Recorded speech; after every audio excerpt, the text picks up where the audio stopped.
का कोई क्वेश्चन नहीं है तो वो बिला वजह की डिस्टरबेंस होती है, और वो फिर मुझे, असल में मैं स्क्रीन शेयर कर रहा हूँ, मुझे बार बार सारा कुछ रोक के जाना पड़ता है। तो पहले अपना माइक आप इसको इंश्योर करें कि आप माइक को बंद करें।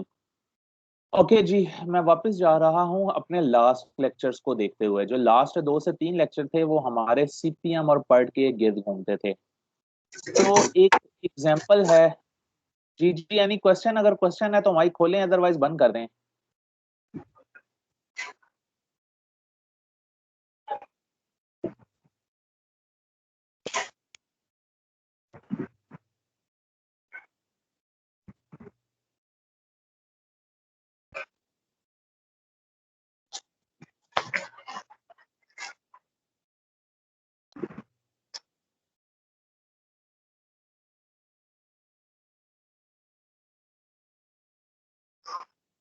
जी काबिश फारूक, आपका कोई क्वेश्चन है?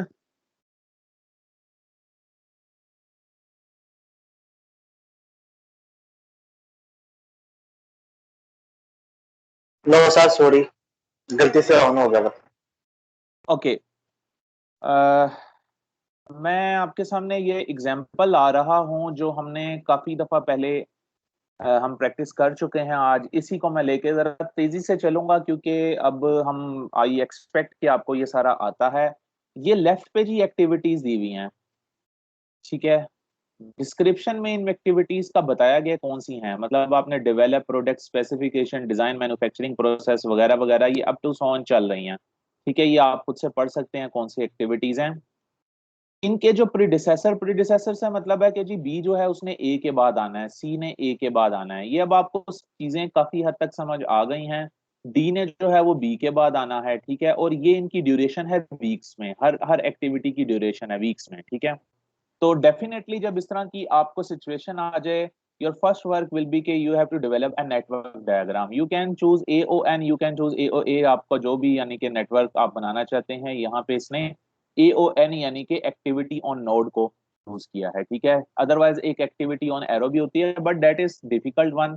तो आप अगर इसको चूज कर लें तो बेहतर है। अब ये उसी तरह, क्योंकि आई सपोज कि आपको ये आ गया है बनाना, तो यानी कि ये जो बी और सी हैं ये ए के बाद आते हैं, तो आप ये देख सकते हैं ये बी और सी जो हैं ये दोनों ए के बाद आ रहे हैं। डी जो है वो बी के बाद आता है और ई जो है वो डी के बाद आता है। तो आप देख सकते हैं जी डी जो है वो बी के बाद है और ई जो है वो डी के बाद है। तो इस तरह से up to soon we suppose कि आपको ये सारा आता है नेटवर्क डायग्राम बनाना। तो ये पूरी की पूरी डायग्राम बना ली, GHJI, ठीक है। यू कैन सी के जो जे है ये तब चलेगा जब एच और आई कंप्लीट होगा। इसी तरह ये जी जो है ये तब आगे चलेगा जब ई और एफ कंप्लीट होंगे। तो इनके डेज यानी नंबर ऑफ वीक्स भी लिखे हुए हैं, वो भी आप देख सकते हैं। अब यहाँ पे इसने नेटवर्क डायग्राम बनाई है और इसके डेज को शो किया है, ठीक है। तो यानी कि ए एक्टिविटी 4 दिन में होनी है, बी 6 दिन में होनी है। अगर आप देखें तो ये सारी यहाँ पे वैल्यूज गिवन है, ठीक है। ई एक्टिविटी सबसे ज्यादा 14 डेज ले रही है, तो this is E activity 14 days ले रही है। अब अगर मैं यहाँ पे इसको देखूं तो मेरे पास कई पाथ हैं। ए से के तक जाने के लिए आई हैव मल्टीपल पाथ्स। एक तरीका तो ये है कि मैं इस ए से चलूं, बी को लूं, डी को लूं, ई को लूं, ठीक है, जी को लूं, और फिर इधर एच पे आऊं, जे, और फिर के पे चला जाऊं। एक पाथ तो ये है। दूसरा पाथ ये है कि मैं ए से चलूं, इसी पाथ को फॉलो करूं, और जी से एच की तरफ जाने के बजाय आई पे आके इधर ला के जे पे फिर इसे खत्म कर दूं, ठीक है। तीसरा पाथ ये है कि मैं ए से सी की तरफ चलूं, एफ पे जाऊं, जी पे जाऊं, एच पे जाऊं, और फिर जे और के पे लाके खत्म कर दूं। और चौथा पाथ ये है कि मैं ए से चलूं और यहां से जी पे जाने के बजाय मैं जो है वो वापस आई पे आऊं और इधर से इधर लाके से खत्म कर दूं। So there are 4 paths. ये चार के चार रास्ते ये लिखे भी हुए हैं, ठीक है। ABDEGHJ के, ये आप देख सकते हैं। मतलब ये 4 तरीके हैं कि हम ए से के तक पहुंचे। तो इन 4 तरीकों में से कोई एक तरीका होता है जो लॉन्गेस्ट होता है, जिसको हम कहते हैं क्रिटिकल पाथ, ठीक है। वो निकालने के तरीके हम पढ़ चुके हैं। We have learned all the techniques कि हम कैसे जो है वो अर्लीस्ट स्टार्ट, अर्लीस्ट फिनिश्ड, और लेटेस्ट स्टार्ट और लेटेस्ट फिनिश करके फिर स्लैक निकालते हैं। जिस जिस पाथ का स्लैक 0 आता है वो हमारा CPM होता है, क्रिटिकल पाथ होता है। तो ओके, इसने ना इन सब की पार्ट ड्यूरेशन निकाली है। जैसे अब मैं देखूं A B D E G H जे के। ठीक है, मैं चलें ये जो मैंने लाइनें लगाई हैं मैं इनको जरा पहले खत्म कर देता हूँ ताकि हमें जरा थोड़ा सा क्लियर नजर आए। अगर आप ये देखें, ए से चला बी, ए 4 दिन की है, बी 6 दिन की है तो 10 दिन हो गए, डी 6 दिन की 16, ई जो है वो है 14, तो 16 और 14 आप लगा लें जी 30 हो गए, और जी जो है वो 232, H2 ठीक है ये 34 हो गया, जे जो है वो 4 डेज की है तो 38, और के जो है वो 2 डेज की है तो ये हो गया 36। सॉरी कैलकुलेशन मेरा ख्याल है गलती है, अगेन कर लेते हैं। 4A 4 6 10 16 एंड 14, ये हो गया 26 और 4 30, एंड देन दिस 40 इज हो गए। 32 एंड 2 34 एंड 4 38 एंड 40, यस ये 40 हो गए। ठीक है, चले मैं इधर 40 लिख देता हूँ पहले में। ठीक है, सिमिलरली बाकी मैं चले नहीं कर रहा, आपने बाकी सारे पार्ट्स को इसके मुताबिक आपने इसी तरह से नंबर ऑफ डेज ऐड करके निकाल लेने हैं। तो ये लिखे हुए हैं, ठीक है, ये सारे डेज लिखे हुए हैं। अब इसमें एक में 41 आ रहा है, ठीक है, यही आपका क्रिटिकल पाथ है, और ये पाथ है ABDEGIJK। ठीक है, यानी कि AB, चलें इसने मेंशन भी कर दिया है, इसको चलें बाद में देखते हैं। ये जो 40 ABDEG यानी कि ये आपका जो है ये 41 डेज में जा रहा है। ठीक है, मैं इसको मेंशन कर देता हूँ, ए से बी की तरफ, ई डी, फिर ई की तरफ, फिर जी की तरफ, फिर आई की तरफ नीचे आ रहा है, और फिर जे, और फिर के। तो दिस इज वन वे कि आप क्रिटिकल पाथ इस तरह भी निकाल सकते हैं। ठीक है, the longest path among all the paths that is called as critical path, but this is not again a reliable method. जैसे मैं आपको पहले भी बता चुका हूँ कि बाजुकात कुछ नंबर ऑफ यानी कि एक से ज्यादा नंबर ऑफ डेज सेम भी आना शुरू हो जाते हैं, तो इन दैट केस आपके लिए मुश्किल हो जाता है डिसीजन लेना। तो फिर आपने पाथ वही फॉलो तरीका करना है जो मैंने आपको बताया हुआ है, earliest start and earliest finish. ठीक है, अब होपफुली कि आपको वो सारा आता है, मैं एक दफा हल्का फुल्का तेजी से मेंशन कर देता हूँ। अर्लीस्ट स्टार्ट एक्टिविटी एक का डेफिनेटली 0 पे होना है, और खत्म उसने 4 पे होना है, यानी 4 दिन की एक्टिविटी है। ठीक है, बी ए के बाद है तो उसने 4 से शुरू होकर 10 पे जाना है, this is earliest start and earliest finish, 6 दिन की एक्टिविटी है। ठीक है, सिमिलरली ये 10 से 16 पे 6 दिन की है, फिर 16 से 30 ये 14 डेज की ई एक्टिविटी है। ठीक है, इसी तरह से जब आप सी पे जाते हैं तो ये चौथे दिन से शुरू होगी, 7वें पे खत्म होगी। ठीक है, फिर एफ 5 दिन की है, ये 7वें से शुरू होकर 12वें पे होगी, और जी जो है वो उससे आगे है 2 दिन की, तो वो सॉरी एफ से आप जी की तरफ जा रहे हैं तो आपके यहाँ पे इसने शायद मेंशन नहीं किया हुआ। चलें ये मतलब 12वें दिन से स्टार्ट होगी, और आगे 5 आप ऐड कर लें। तो अब ये है कि जब आपने जी से सर आगे नहीं, चलना है। उसके ऊपर देखो सर, जी जी जी बताएं। सर इसके ऊपर ये अर्लीस्ट फिनिश जो है ना, ई वाला, उसने वो लिया हुआ जी पे, यदि दोनों में से जो ज्यादा वो लेना ना। हाँ वो मैं बताता हूँ। ओके, जब जी पे आप पहुंचे हैं, जी पे आप पहुंचे हैं तो अब ये जो जी है ये 2 पे डिपेंड कर रहा है, यानी कि एक ई की तरफ से आ रहा है और एक एफ की तरफ से आ रहा है। ठीक है, तो आपने ये देखना है कि इनमें से कौन ज्यादा लेट खत्म, मतलब किसके नंबर ऑफ डेज ज्यादा है। अब ये तो 12वें दिन में खत्म हो गया और ये 30वें दिन में जाके खत्म हुआ, तो यहां से फिर उसने 30 लेना है। ठीक है, 30 के अंदर 2 ऐड करना है, तो वो 32 पे जाना है। जी एक्टिविटी जो है वो 32, यानी कि जहां पे आपकी नेटवर्क से 2 एरोज आ रहे हैं, फिर आपने ये देखना है कि उन 2 एरोज में से बड़ी वाली वैल्यू कौन सी है, यानी ये फॉरवर्ड, ये हम अभी फॉरवर्ड पास कर रहे हैं। ठीक है, अर्लीस्ट स्टार्ट और अर्लीस्ट फिनिश वाला पास। तो इसी तरह फिर आगे जी से हम आगे जब चलेंगे, क्योंकि जी अब 32 डेज में खत्म हुआ है, तो एच को 2 दिन लगेंगे 34, और आई जो है वो 3 दिन में है, तो ये 32 से शुरू होकर 35 पे चला गया। सिमिलरली ये जे को अगर आप देखें तो इसकी तरफ 2 एरोज आ रहे हैं, यानी कि एच से आ रहा है और आई से आ रहा है, तो ये 34 इधर ऊपर वैल्यू और नीचे 35 है, तो इसमें से लार्जेस्ट वैल्यू 35 लेगा, उसमें 4 ऐड करेगा 39, और सिमिलरली के जो है वो 39 प्लस 2 41 बन गया।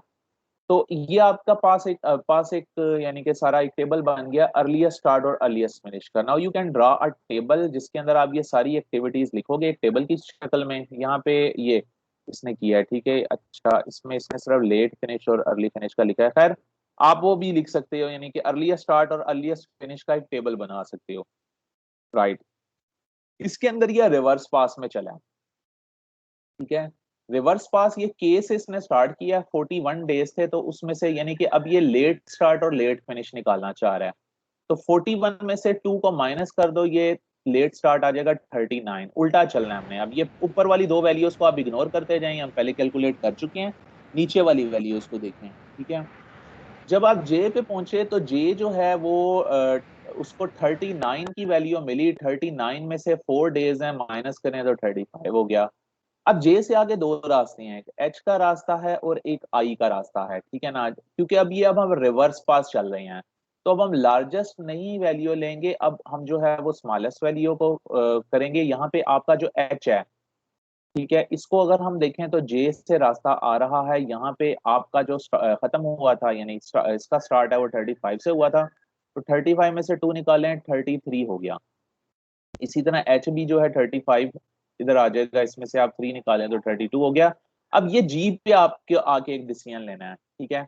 ये जीप जो है इस पे दो रास्ते, यानी कि एरो तो आगे की तरफ लगा हुआ है, लेकिन हम रिवर्स पास ले रहे हैं, यानी एच से भी आ रहा है और आई से भी आ रहा है। तो अब हमने जी पे क्या वैल्यू लेनी है, क्योंकि इधर हमारे पास जो वैल्यू थी वो थी 33, और इधर जो हमारे पास वैल्यू थी 32, तो इसमें से छोटी वाली जो वैल्यू है वो हमने ले लेनी है 32, ठीक है। तो ये 32 लिया, उसमें से 2 माइनस किया और 30 आ गया, ठीक है। तो अब 30 वाले लिंक को ही आपने इधर भी चला देना है, यानी इस साइड पे भी, और 30 वाले लिंक को भी आपने इधर भी चला देना है, माइनस करते करते अंटिल आपने स्टार्ट पे पहुंच जाना है। तो ये काम करने के बाद आपने जब लेटेस्ट स्टार्ट और लेटेस्ट फिनिश की वैल्यू भी निकाल ली, तो आपने ये देखना शुरू करना है कि ये दोनों वैल्यूज, यानी ये ऊपर वाली वैल्यू और नीचे वाली वैल्यूज किस किस पे सिमिलर आ रही हैं, सेम आ रही हैं, ठीक है।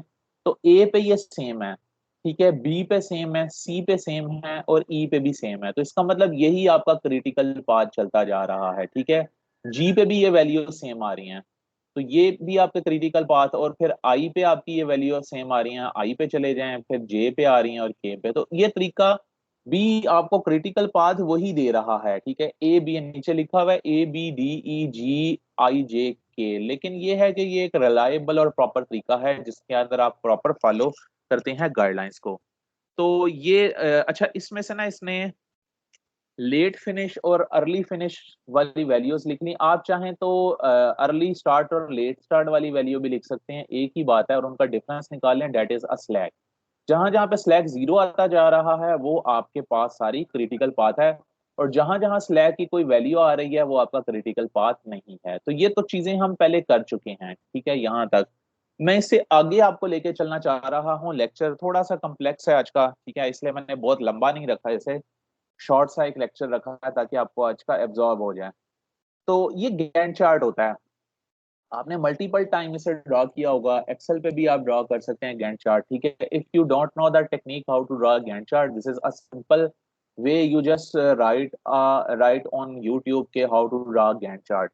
आप गैंट चार्ट बना लेते हैं। इसके अलावा जो प्रोजेक्ट मैनेजमेंट के सॉफ्टवेयर होते हैं, जैसे मैंने आपको बताया हुआ जी, माइक्रोसॉफ्ट प्रोजेक्ट होता है, ठीक है, जिन्होंने ये माइक्रोसॉफ्ट ऑफिस बनाया है उन्हीं का, माइक्रोसॉफ्ट कंपनी का यानी, ठीक है। तो उनका उनका जो सॉफ्टवेयर उसके ऊपर गैंट चार्ट बहुत अच्छा। आपने उसके अंदर आपने पता है क्या करना होता है, उसके अंदर आपने ये वैल्यूज पुट करनी होती हैं बस, earliest start, earliest finish, latest start, latest finish. बल्कि समटाइम ये भी नहीं करनी होती, आपको ये टेबल पुट करना होता है, ये,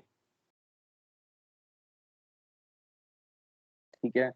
आपको मतलब ये आपको ये डिफाइन करना पड़ता है, एक्टिविटी ए कितने दिन की है, उसके उसका उसके बाद बी कितने दिन की है, उसके प्रीडिसेसर और वो सारे, यानी कि ये बताना, आपने लिंक बताना है, यानी एक्टिविटीज बनानी है और उन एक्टिविटीज का सीक्वेंस बनाना है आपने, ठीक है। तो एक्टिविटीज जब आप बना देते हैं, उनका सीक्वेंस और उनके नंबर ऑफ डेज आप बना देते हैं, तो ये सारी चीजें जो है ना, क्रिटिकल पाथ्स में, earliest start, finish, latest start, ये सारी वो आपको खुद ही निकाल देता है, ठीक है। ये सारा कुछ वो करके आपको इस तरह से एक चार्ट दे देगा, यानी कि ये चार्ट अब आपको ये बता रहा है ए के बाद बी ने आना है, बी जहां खत्म हो रहा है देखें डी शुरू हो रहा है, डी जहां खत्म हो रहा है वहां ई शुरू हो रहा है। अच्छा, इनके ना उसने कलर भी अलग किए हुए हैं, ये सी जो है that is not I think critical activity, मैं देखता हूँ, या C is not a critical activity. तो ये इसने कलर, मतलब ये जो कलर इसने सी या एफ या एच का अलग रखा है, these are non critical activities. तो अच्छा, मुझे ना गैंट चार्ट पे मैं चले यहीं पे डिस्कस भी कर लेता हूँ, ज्यादा अच्छा है, आसानी हो जाएगी। मुझे यहाँ पे ना चीजें बड़ी आसानी से नजर आ रही हैं। जैसे अब एक तो मुझे पता चल रहा है जी, ए बी डी ई जी ये सारी क्रिटिकल एक्टिविटीज हैं, आई, और ये भी मुझे पता चल रहा है कनेक्टिविटी इनकी कैसी है, कौन किसके बाद आ रही है। यानी ये सी जो है इसके बाद एफ आ रही है, ये मुझे नजर आ रहा है, ये जहां सी खत्म हो रही है वहां से एफ स्टार्ट हो रही है।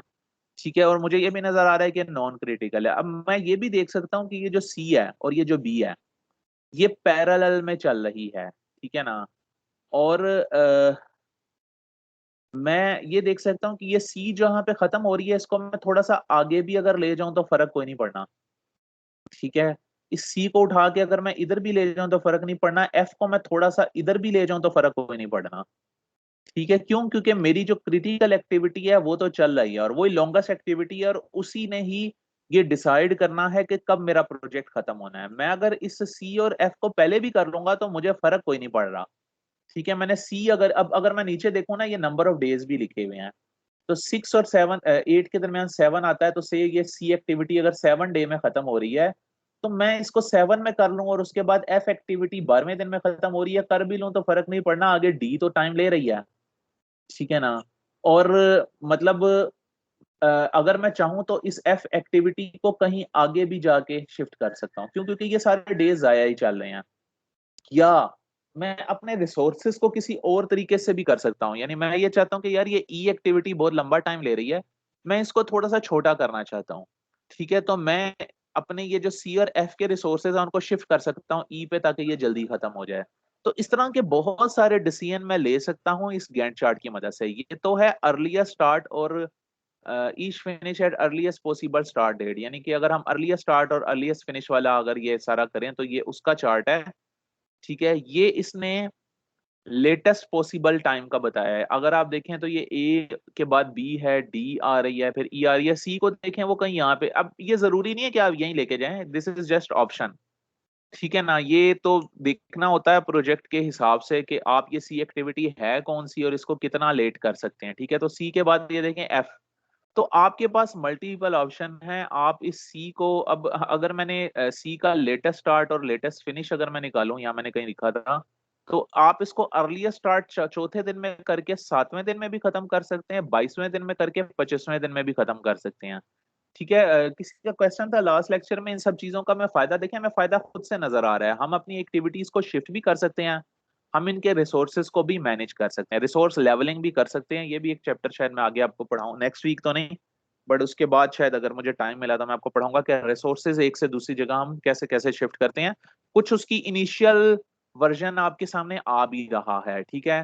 तो आप चाहें तो एक्टिविटी सी को चौथे दिन से उठा के 22वें दिन पे ले जाएं, और मेरा ख्याल है same he has done here, ठीक है। बल्कि इसने 22वें से भी उठा के थोड़ा सा आगे भी ले गया। Again that depends upon on many other things. मतलब आप जब प्रोजेक्ट एक बंदा बना रहा होता है तो उसके सामने वो चीजें रिसोर्सेज की सूरत में होती हैं, वो आगे पीछे किस तरह से शिफ्ट करता है, ठीक है। तो आप अगर वो जो मैंने कैलकुलेशन किया, आप यहाँ 22वें से स्टार्ट करके इसको 26वें दिन तक यहाँ पे लेके जा सकते हैं, ठीक है। वो उसको और आगे लेके गया, उसने कुछ और कंडीशंस देखी होंगी। इसी तरह से आप एक्टिविटी और देख लें, एफ जो है उसको आप 25 दिन से स्टार्ट करके 30 दिन में भी खत्म कर सकते हैं, यानी उससे ओवरऑल प्रोजेक्ट की लेंथ पे कोई फर्क नहीं पड़ना, ठीक है।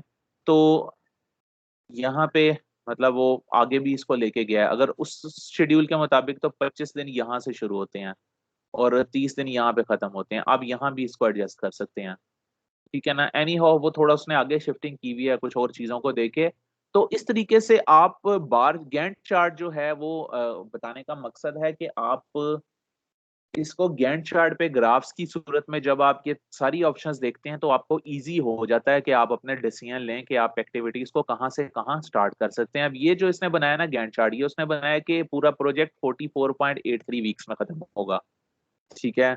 और जो पीछे वाला, सॉरी, इसने जो पीछे वाला बनाया है इसमें ये अगर आप देखें तो की एक्टिविटी जाके कहीं यहाँ पे खत्म हो रही है 44.83 ही वीक्स, इसके भी इतना ही बन रहे हैं तकरीबन। यानी कि ये इसने एग्जाम्पल ये वाली नहीं पकड़ी एग्जैक्टली, मतलब ये वाली एग्जाम्पल तो हम 41 डे में खत्म कर रहे हैं ना, इसने एग्जाम्पल मतलब मिलती जुलती ही है, बट उसने उसको अपने हिसाब से बनाया कि अगर हम मतलब वैसे एक गैंट चार्ट बनाएं, अगर वो 41 पॉइंट यहाँ इसने मेंशन किया 44.83 वीक्स में अर्लीस्ट स्टार्ट और अर्लीस्ट फिनिश के हिसाब से हम बनाएं तो इतने दिन में जाके खत्म हो रहा है। लेकिन अगर हम चाहें तो इसको इतने दिन में ही अभी भी खत्म करेंगे।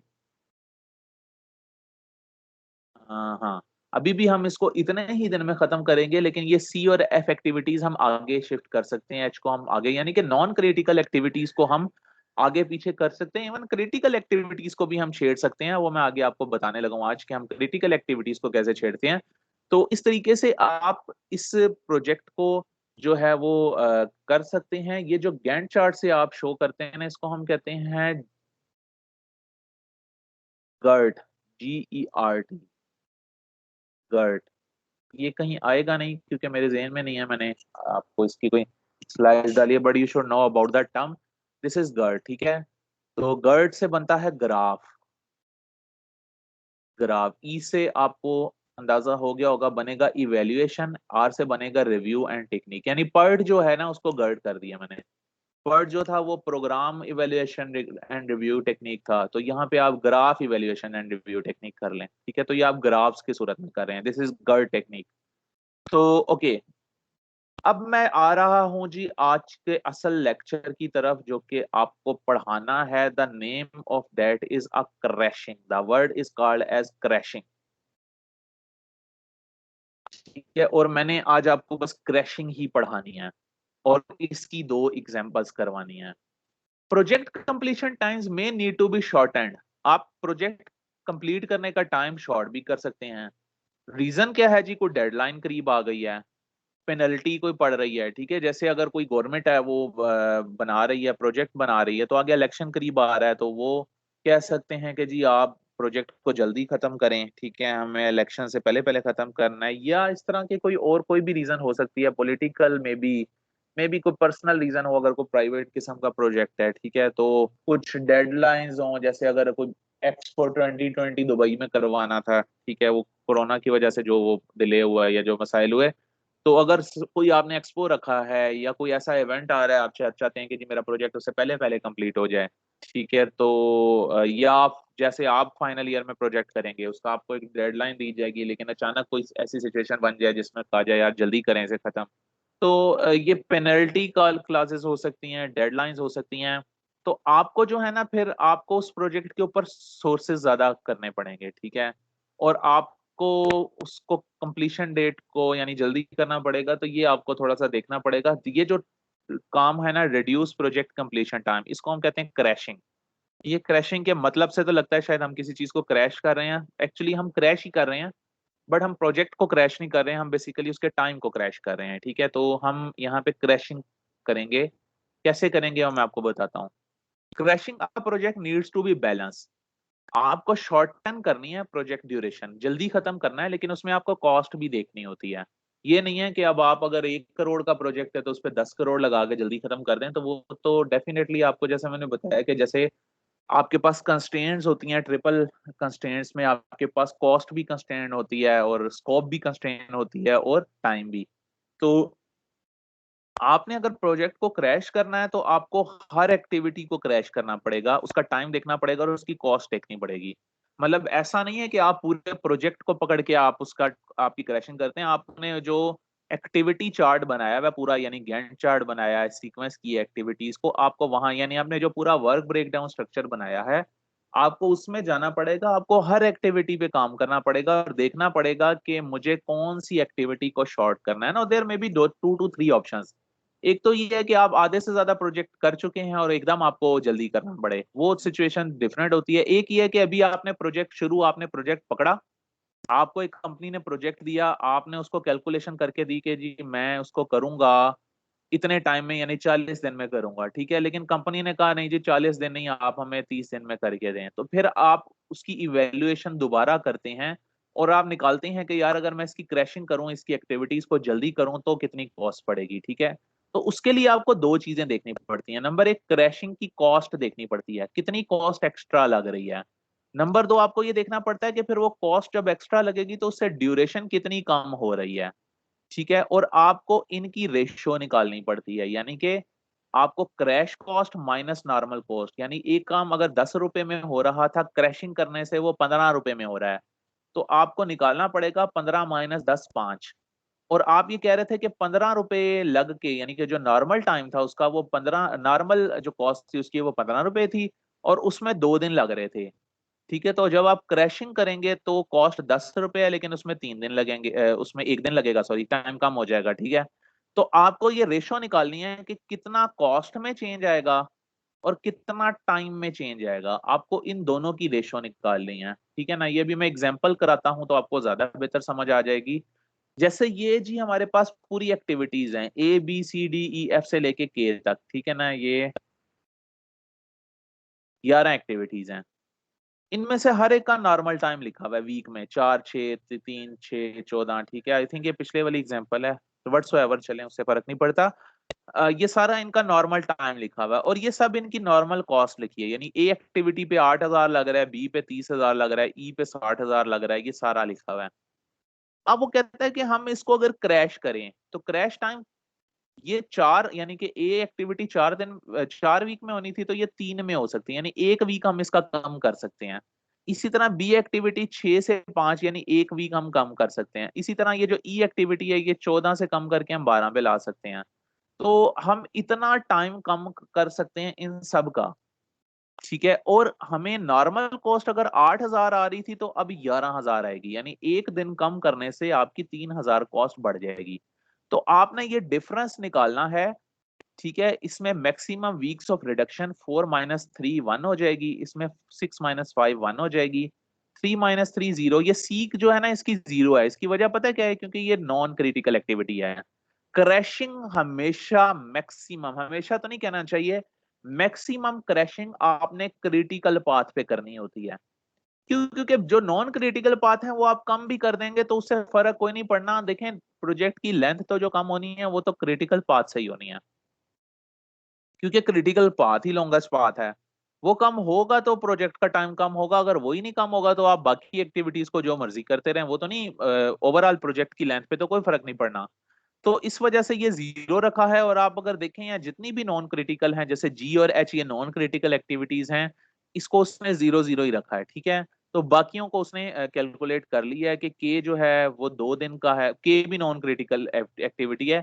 जे जो है वो 4 में से 2 करें तो 2 है। अच्छा, इसके बाद ना इनकी कॉस्ट भी उसने लिखी है, नॉर्मल कॉस्ट इतनी थी, क्रैश की कॉस्ट इतनी है। तो आगे उसने माइनस करके निकाला है कि डिफरेंस कितना है, यानी कि मैक्सिमम वीक कितने रिड्यूस हो सकते हैं, और फिर कॉस्ट कितनी ज्यादा पड़ेगी। इसकी 3,000 पड़ेगी, 5,000 पड़ेगी, 2,000 पड़ेगी, 6,000 and up to so on, ठीक है। This is very important. जब आप क्रैशिंग के डिसीजन लेते हैं, आप ये सारी एक्टिविटीज को क्रैश करने नहीं बैठ जाएंगे, ठीक है। ये जितनी एक्टिविटीज है मेरे पास डिटेल है, जरूरी नहीं है कि आप सारी पकड़ के क्रैश कर दें। आपने इसमें से कुछ करनी पड़ होती हैं, तो इसमें आपको देखना पड़ता है जी कि कितना दिन कम होंगे और कितनी कॉस्ट बढ़ेगी। तो ये आगे एक टेबल है, इसको आसानी के लिए मैंने ऐसे बना दी है, ये वही इसकी नेटवर्क डायग्राम है जो हम पीछे बना के आए हैं, ठीक है। तो ये वही टेबल है जो अभी मैंने पीछे आपको बताया है। अब इसमें आपने ये करना होता है, क्रैशिंग की एक एग्जांपल दे रहा है, इसका क्रिटिकल पाथ हमें पता है जी, ये वाला इसका क्रिटिकल पाथ है, ये आके यहाँ पे आके यूं खत्म हो रहा है, ठीक है। यानी ABDEGIJK, ये सारा इसका क्रिटिकल पाथ है। तो हमने क्रिटिकल पाथ को पहले देखना है। क्रैशिंग की एग्जांपल है, suppose the cables by US project manager wants to, अच्छा, ये कोई जो प्रोजेक्ट है इसका नाम है जी, कोई केबल्स जो है वो बनानी है या रिड्यूस जो भी करनी है, ठीक है, जो भी इसका नाम है। हमने जो पहले इसका सीपीएम निकाला था क्रिटिकल पाथ मेथड से, वो हमने निकाला था 41 डेज, यानी ये प्रोजेक्ट 41 डेज में खत्म हो रहा है। वो कहता है हम इसको 41 week, sorry not days, this is 41 weeks. कहते हैं हम इसमें से 5 वीक कम कर सकते हैं, हम इसको 36 वीक्स पे, वैसे कम कर हम इससे ज्यादा भी सकते हैं, बट उसने सिर्फ एक एग्जांपल दिया है कि चलें हम इसको 5 वीक कम करके देखते हैं। तो कहते हैं crashing cost are consider to be linear, ठीक है। क्रैशिंग की कॉस्ट हमने लीनियर कंसीडर की है, उसमें कोई बहुत ज्यादा वेरिएशन नहीं आ रही। Look to crash activities on the critical path, आपने क्रिटिकल पाथ से शुरू करनी है, ठीक है। Crash the least expensive activities, आपने सबसे कम खर्चे वाली एक्टिविटी को सबसे पहले क्रैश करना है। फॉर एग्जाम्पल, अगर मैं इस आखिरी वाले टेबल को देखूं तो इसमें जो सबसे कम वैल्यू है वो आ रही है 1000 रुपीज, जो कि एक्टिविटी आई की आ रही है। तो मैं सबसे पहले आई को क्रैश करूंगा जो कि 1000 रुपीज में होगी, और इससे जो डेज की रिडक्शन होगी वो 3 से कम होके 2 हो जाएगी, मतलब एक दिन कम हो जाएगा। तो मैं देखता हूँ जी ये आई किधर है, ये आई है, ये 3 दिन ले रहा है, इसको मैं यहाँ लिख देता हूँ ये 2 दिन लेगा। मैंने एक दिन कम कर दिया है, मेरा प्रोजेक्ट 41 डेज से कम होके 41 वीक से कम होके 40 वीक्स पे आ गया, और जितने भी पैसे पहले लग रहे थे उसमें 1000 रुपया ज्यादा लग जाएगा, ठीक है। ओके, इसके बाद मैं दूसरी चीज ये देखता हूं कि जी और मेरे पास ये, इसने यहाँ पे प्रोसीजर भी लिखा हुआ है जी, crash activity I 3 weeks to 2 weeks और 1000 रुपए एडिशनल आ गए। अच्छा, दूसरी अगर मैं देखूं तो इसके बाद 1000 के बाद वैल्यू हमारे पास आती है जी, किसकी आती है, ये 1200 वाली वैल्यू आती है, ठीक है। बाकी सारी वैल्यूज अभी ज्यादा ही हैं। बहरहाल ये जरूरी भी नहीं होता, समटाइम कुछ फिजिबिलिटीज को आगे मैं एग्जांपल आपको करवाऊंगा देखते हुए हम ज्यादा वाली वैल्यू को भी पहले ले सकते हैं। लेकिन बहरहाल फिलहाल यहाँ पे तो सिंपल सिंपल सा है, तो आपने ये जे को ले लिया। अब ये जो जे है ना, उसकी एक वीक कम करने से 1200 रुपए पड़ रहे हैं। अच्छा, ये 1200 रुपए नहीं है, ये डॉलर में है प्राइस, ठीक है, वो कंफ्यूज ना हो जाना, बट फॉर इजीनेस मैं जस्ट 1200 रुपए कह रहा हूँ, बट दिस इज एक्चुअली $1200 पर वीक। तो अगर ये हम कर सकते हैं कि 4 दिन से कम करके इसको हम 2 दिन पे ला सकते हैं, तो 2 दिन हमें बच जाएंगे, और ये 1200 पर 2 दिन नहीं, सॉरी 2 वीक्स हमें बच जाएंगे, बट दिस इज $1200 पर वीक। तो 2 वीक्स के हमें पड़ेंगे $2400। तो वो कहता है एक्टिविटी जे को क्रैश करें, आपके 2 वीक और कम हो जाएंगे और $2400 आपको एक्स्ट्रा पड़ जाएंगे, ठीक है। तो अब आपने टोटल कितने वीक कम कर दिया, आपने 3 वीक कम कर दिए, यानी एक वीक आपने आई का काम किया और दूसरा आपने जे का काम कर दिया। तो ओके, फाइनली वो कहता है जी अब बाकी देखें जी और कौन सी छोटी वैल्यू यहाँ पे आती है, तो फिर वो वैल्यू आती है जी हमारे पास जाके, कहाँ पे हमारे पास एक वैल्यू आती है 1500 ही है। लेकिन इसका इशू ये है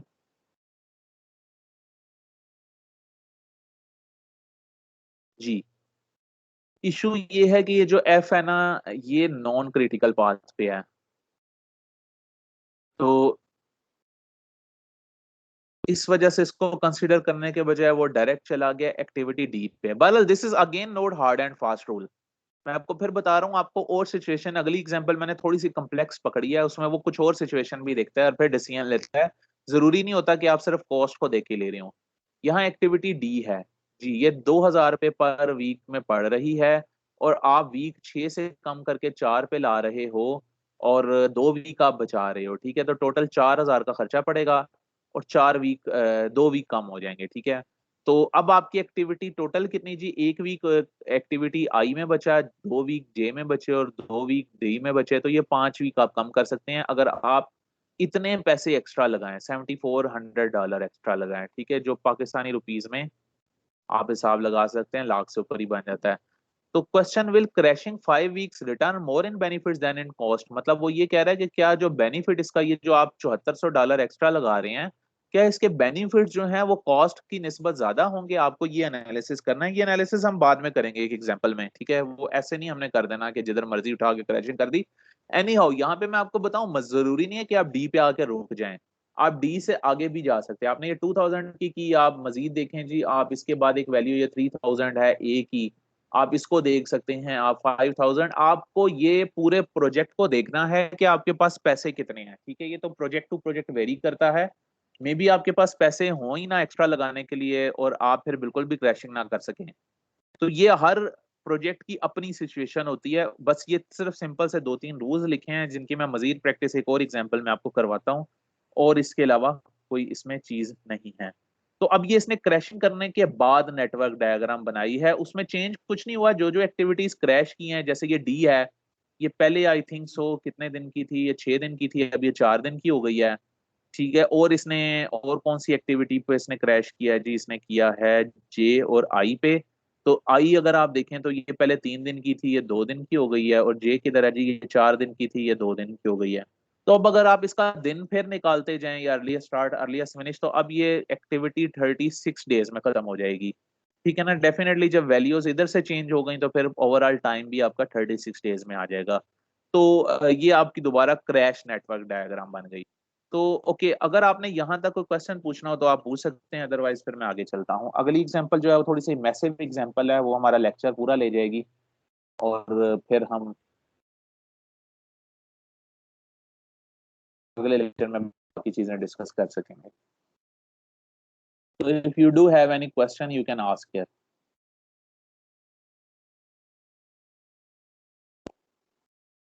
दिस इज लेक्चर नंबर 10।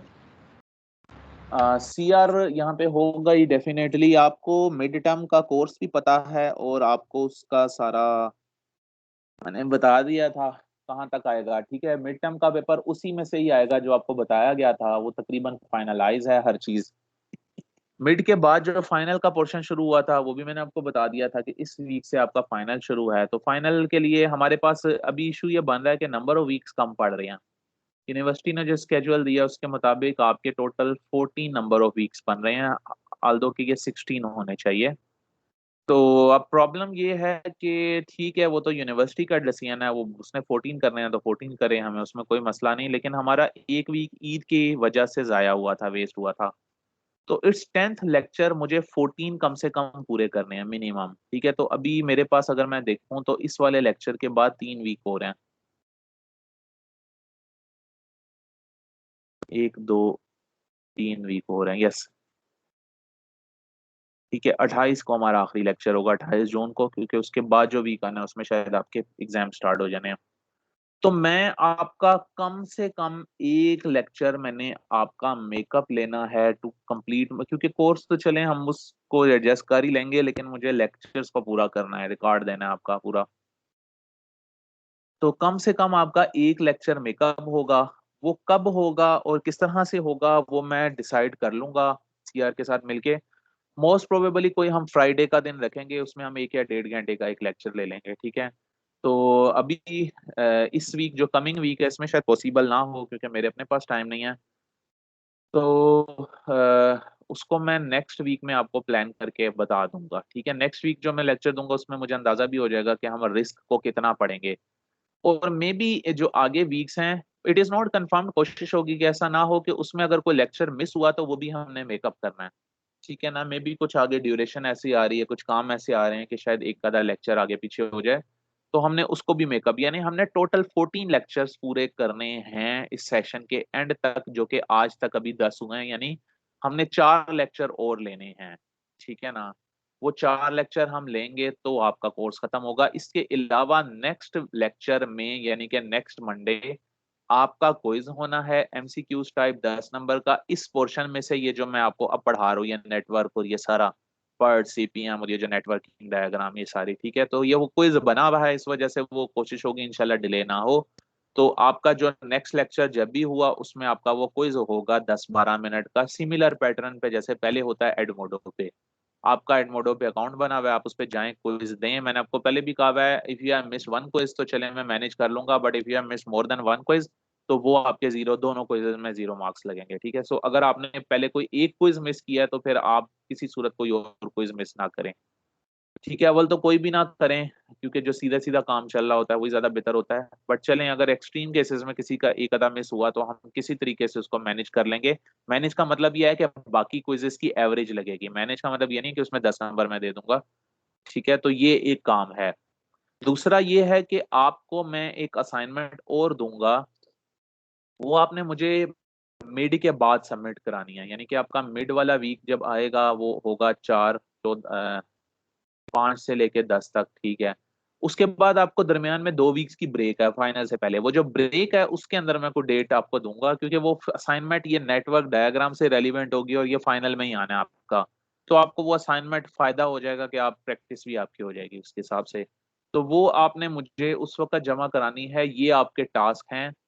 एक तो आपका क्विज होना है नेक्स्ट वीक, एक और क्विज होगा आपका एंड पे, जब मैं सेशन एंड कर रहा हूँ उसके आसपास, या मे बी शायद उससे पहले ही मैं ले लूँ।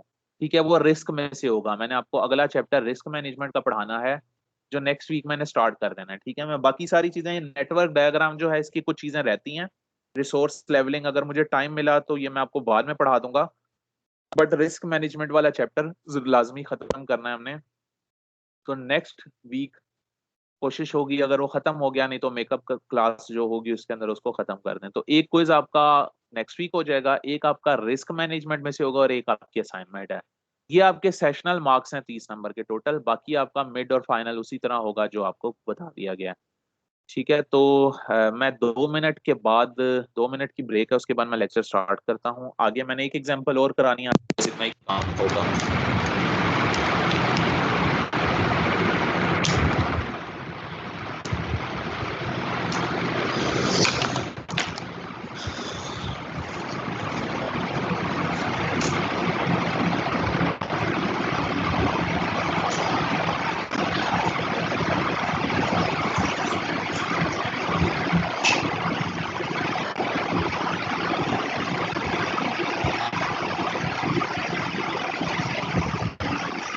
सर आपके माइक में से बहुत ज्यादा शोर आ रहा है।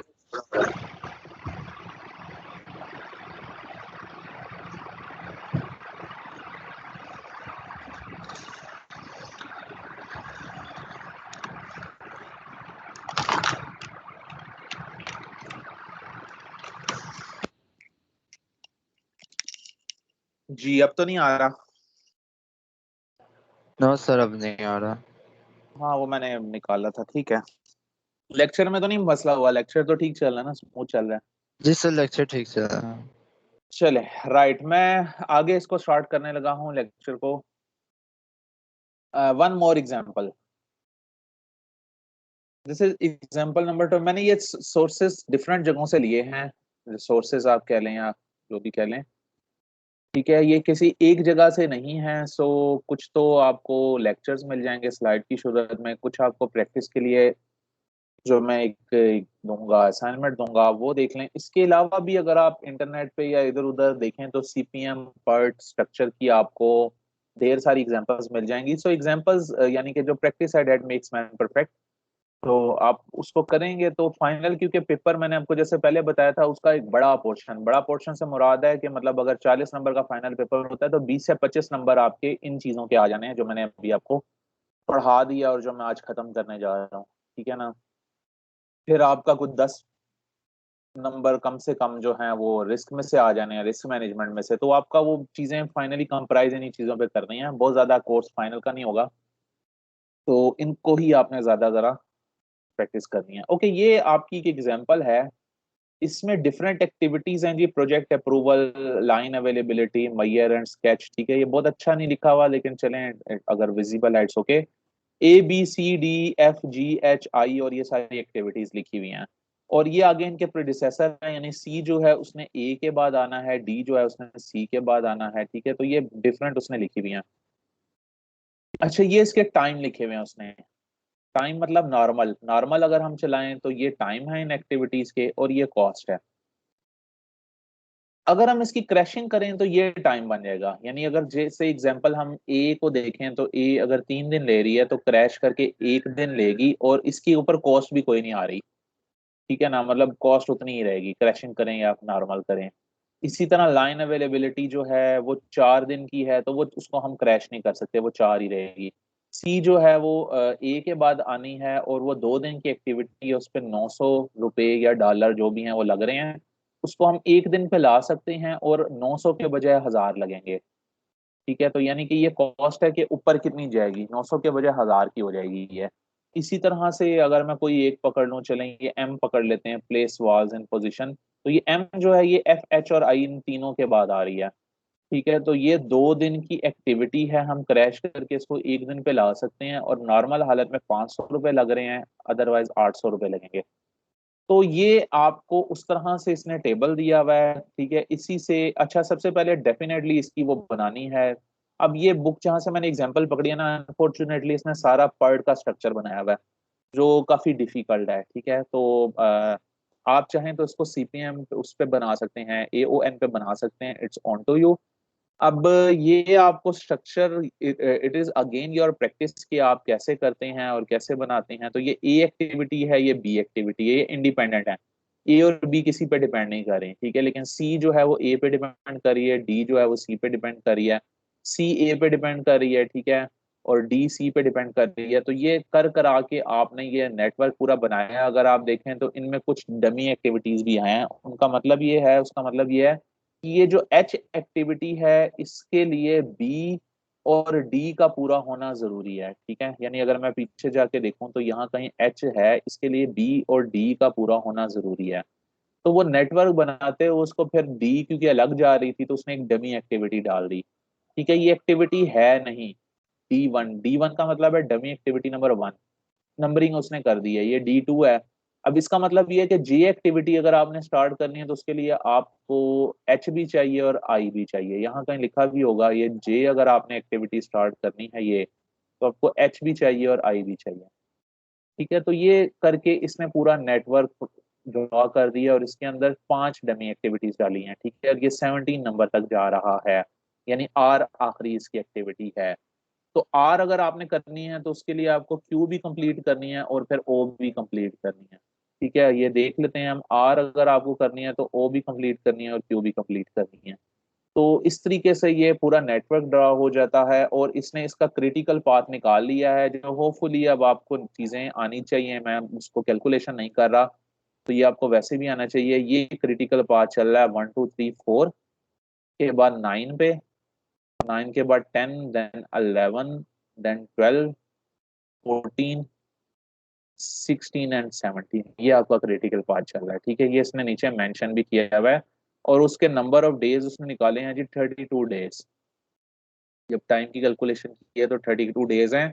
Again you should know now, you should have enough practice कि आप ये सारी चीजें निकाल सकें। आपने इसको it is your own to you. मैं आपको इसकी प्रैक्टिस करने का तरीका ये बता देता हूँ कि आप इसको AON पर ड्रा करें, यानी कि एक्टिविटीज ऑन नोड पे ड्रा करें, और फिर आप इसका अर्लीस्ट स्टार्ट अर्लीस्ट फिनिश, वो आसान होगा नेटवर्क, उसमें शायद ये डमी भी आपको नहीं बनाने की जरूरत है।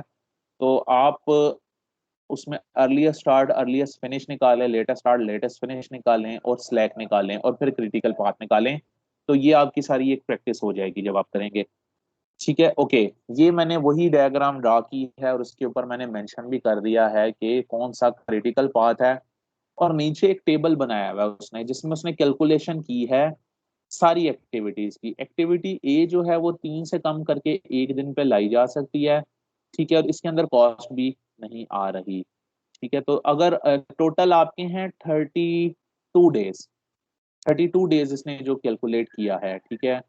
तो अगर आप इसको करें, ए को अगर आप कम करें तो आप ये 30 डेज पे ला सकते हैं, ठीक है। अब ये क्रैशिंग इसने की है, ये मैं आगे आपको एक्सप्लेन करता हूँ, अभी इतना सिंपल नहीं है इसको चलाना। सबसे पहले उसने ये किया कि इसने ना delta cost over delta time निकाल लिया है। यानी उसने कहा है कि अगर आप नॉर्मल से क्रैशिंग की तरफ जाएं तो जो कॉस्ट, ये जैसे एक्टिविटी सी है, इसकी कॉस्ट 1000 रुपया लगेगी, पहले 900 थी, तो फर्क कितना पड़ा, 100 रुपीज का। और नंबर ऑफ डेज कितने चेंज होंगे जी, 2 थे तो अब 1 हो गए 1। तो उसने जो कॉस्ट चेंज आया और जो टाइम चेंज आया उसकी रेशो ली है ये 100, और इसकी बेस पे वो डिसाइड करेगा जो सबसे छोटी वैल्यू होगी उसको वो सबसे पहले क्रैश करेगा। तो ये इसने सारी एक्टिविटीज के लिए निकाला है delta cost over delta T, यानी कि नॉर्मल से क्रैश में जाएं तो जो चेंज ऑफ कॉस्ट आएगा और जो चेंज ऑफ टाइम आएगा उसकी रेशो उसने निकाली है। तो ये आप देखें, ये वैल्यू 0 आ रही है, 100 और व्हाटसोएवर, कुछ इसने बीच में सिर्फ डॉट लगा दी है लाइनें, ये वो हैं जो नॉन क्रिटिकल एक्टिविटीज हैं। यानी अब ये जो अगर आप देखें तो कुछ के अंदर जो है वो उसने मेंशन नहीं किया, यानी इनको, वो आपकी क्रिटिकल एक्टिविटीज नहीं है, ठीक है।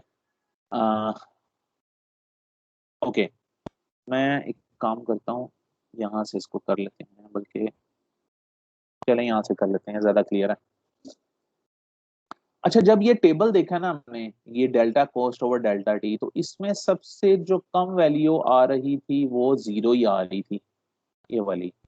तो इसको इसने सबसे पहले क्रैश कर दिया। कहता कि अगर एक्टिविटी ए को हम देखें तो इसमें कॉस्ट तो लग नहीं रही, लेकिन टाइम कम हो रहा है, 3 से कम होके 2 दिन पे, 1 दिन पे आ रहा है। यानी कि 32 अगर टाइम है तो वो 30 पे आ रहा है, ठीक है। तो पहला क्रैश इस पे करो, ठीक है जी।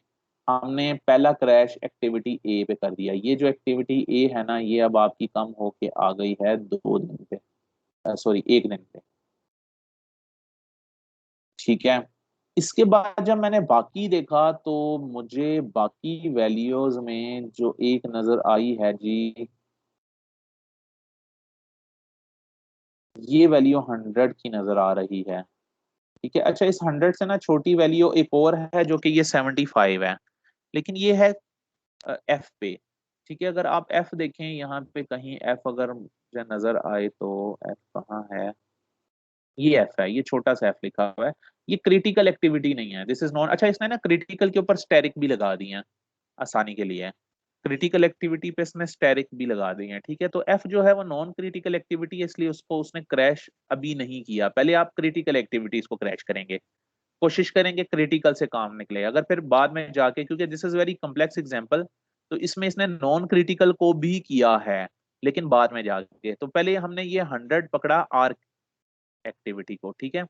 अब ये जो है ना, इसको आप 2 दिन से कम करके 1 दिन पे ला सकते हो, 100 रुपया लग रहा है। तो इसका मतलब अगर आपके जो 30 दिन हो गई है, अगर उसमें से आप एक और निकाल दो तो अब ये 29 डेज हो जाएगी 100 रुपीज ज्यादा लगाने से, ठीक है। तो मैं इस आर एक्टिविटी को सर्च करता हूँ जी, ये कहाँ पे है, ये है ये एक्टिविटी 16 से 17 के दरमियान। तो इसको उसने कर दिया है 1 डे पे अब, ठीक है। ये दूसरी हो गई, तो इसको इसने क्रैश 2 का नाम दे दिया, ये क्रैश 2 हो गई, ठीक है। अच्छा, जब मैं बाकी देखने जाता हूं तो मुझे और ये नजर आ रहा है जी 200,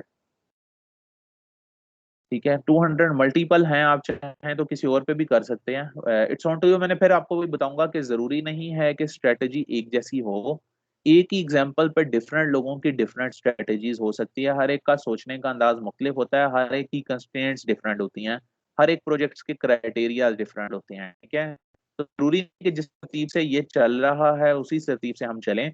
वो अलग अलग सिचुएशन को देख के बाकी चीजें भी कंसीडर करनी पड़ती हैं, जैसे अभी मैं एक दो चीजें यहाँ करूंगा भी। तो अच्छा, इसको क्रैश 3 किया इसने, पी एक्टिविटी स्टेरिक लगा हुआ है, ये 1200 से 1600 रुपया लगेगा, 400 रुपया एक्स्ट्रा, यानी कि पर डे जो कॉस्ट है वो 200 की है, और 4 दिन से कम होके 2 दिन पे, यानी कि 2 दिन कम हो जाएंगे। तो ये 29 - 2 जब आप करेंगे तो ये आपकी 7 दिन में, 27 डेज में हो जाएगी एक्टिविटी, ये लिखा हुआ है, ठीक है ना। तो ये एक्टिविटी कौन सी है जी, पी है। ये पी मुझे यहाँ कहीं नजर आ रही है, ये पी है। ये 4 के बजाय अब जो है ना वो 2 दिन में होगी, यहाँ मैं लिख देता हूँ 2 डेज पी एक्टिविटी। अच्छा, ये काम करने के बाद ये साथ साथ साइड पे ना एक्सप्लेन भी करता जा रहा है, यानी क्रैश 3 के बाद आपके 27 डेज रह गए, राइट। अब यहाँ पे ना क्रैश 4 में अब देखें, यार रीजन भी देना शुरू हो गया है, और इसी वजह से ये एग्जांपल सेलेक्ट की थी, आल्दो कि इसकी विजिबिलिटी इतनी अच्छी नहीं है, लेकिन फिर भी मैंने इसको देखा। अच्छा, इसके बाद वो ना जरा क्यू, पहले क्यू पे जाने की कोशिश कर रहा है, ये क्यू, क्यू को अभी उसने 3 क्रैश किए हैं, और आप देखें चौथा क्रैश उसने क्यू पे नहीं किया, आल्दो कि इसकी वैल्यू 200 है, यानी कम है, ठीक है ना। और हम कम वैल्यूज वाले को पहले देख रहे हैं, लेकिन इसको उसने नहीं किया क्रैश, उसकी रीजन अब वो क्या बता रहा है। क्यू अगर मैं देखूं, ये क्यू है, अगर आप ये देखें तो ये क्यू एक्टिविटी है जो 14 से 16, 14 से 16 के दरमियान में है।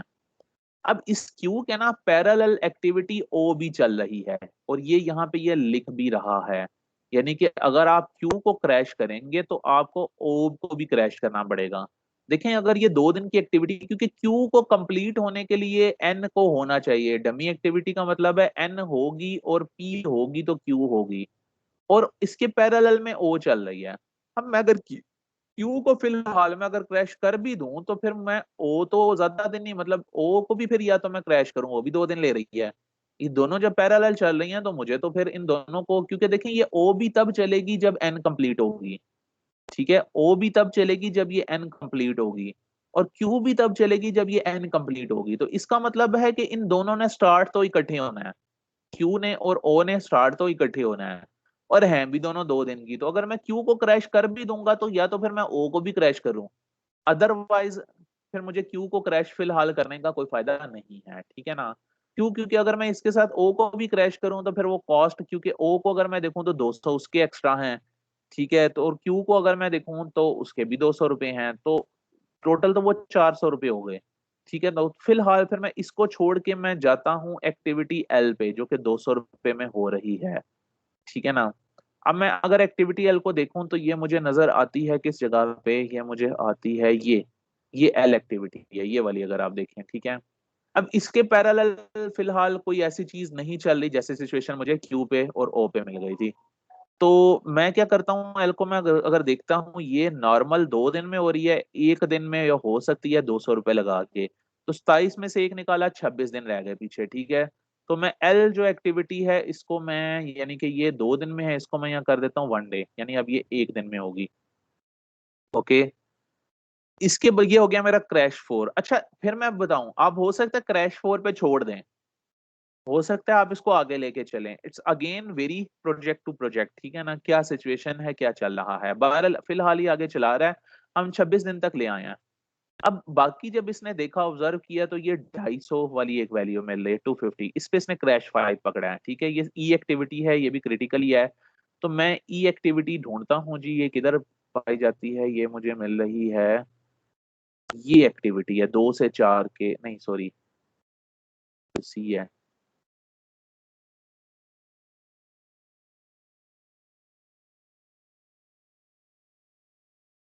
A B C D and where is activity E, H ऊपर है, ये ई है।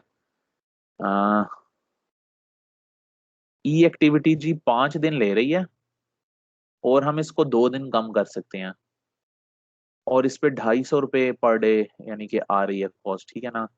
तो इसकी 2 दिन की कमी करके ये 24 पे आ जाएगी, 24 दिनों पे ये एक्टिविटी है। अगर आप ये देखें, ये 5 से कम होके अब 3 दिन पे आ जाएगी, ठीक है। ये जो 4 से 9 के दरमियान में एक्टिविटी ई, ठीक है। तो इस पे हमने क्रैश 5 किया है।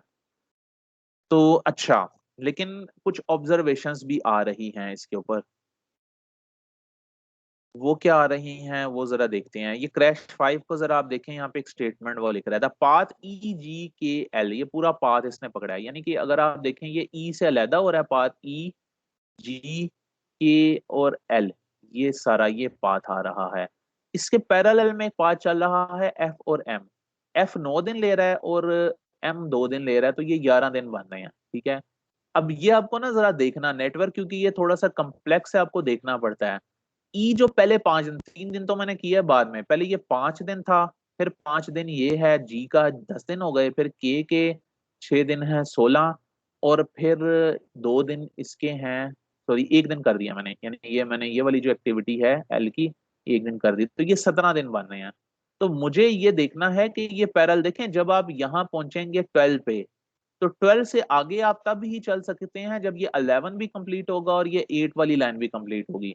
यानी ये जो दोनों पाथ हैं, यानी कि ई जी के और एल, ये और एफ एम, ये दो अलग अलग पाथ हैं। जब तक ये दोनों पाथ कंप्लीट होके 12 पे पहुंचेंगे नहीं, मैं 12 से आगे नहीं जा सकता। तो अब ये जो एफ एम वाला पाथ है, इसने 11 डेज लेने हैं, लेकिन ये जो पीछे से घूम के ई जी के और एल वाला पाथ आ रहा है, इसने 17 दिन लेने हैं। तो मुझे ये देखना पड़ता है कि मैं जिस एक्टिविटी को क्रैश करता जा रहा हूँ, ठीक है, वो ये तो नहीं है कि 11 का मार्जिन है, अगर वो मतलब मैं, मुझे ये इस 11 को भी देखना है, यानी ये 11 दिन तो लगने ही लगने हैं, ठीक है ना। तो मैं 17 को कम करके 11 तक ला सकता हूँ, ठीक है, यानी मेरे पास 6 दिन का मार्जिन है। अगर मैंने मजीद कम करना है उसको, तो फिर मुझे ये एफ और एम वाले पाथ को भी कम करना पड़ेगा, अदरवाइज तो कोई फायदा नहीं है। यानी कि 12 से आगे हम चल ही तब सकते हैं जब ये दोनों पाथ कंप्लीट हों। अगर इन दोनों में से कोई एक भी पाथ कंप्लीट नहीं होता, तो मैं आगे तो चल ही नहीं सकता। तो अगर मुझे क्रैशिंग करनी है, तो मुझे पाथ एफ एम पे, यानी ये वाले पाथ पे भी करनी पड़ेगी, ठीक है, मार्जिन दे के। और फिर मुझे पहले दूसरे, तो पहले अभी तो मैं ये करता हूँ कि मैं ये ई वाला पास मैं 5 दिन से कम करके 3 दिन पे लाया हूँ, ठीक है। मैं इसको बल्कि काम करता हूँ,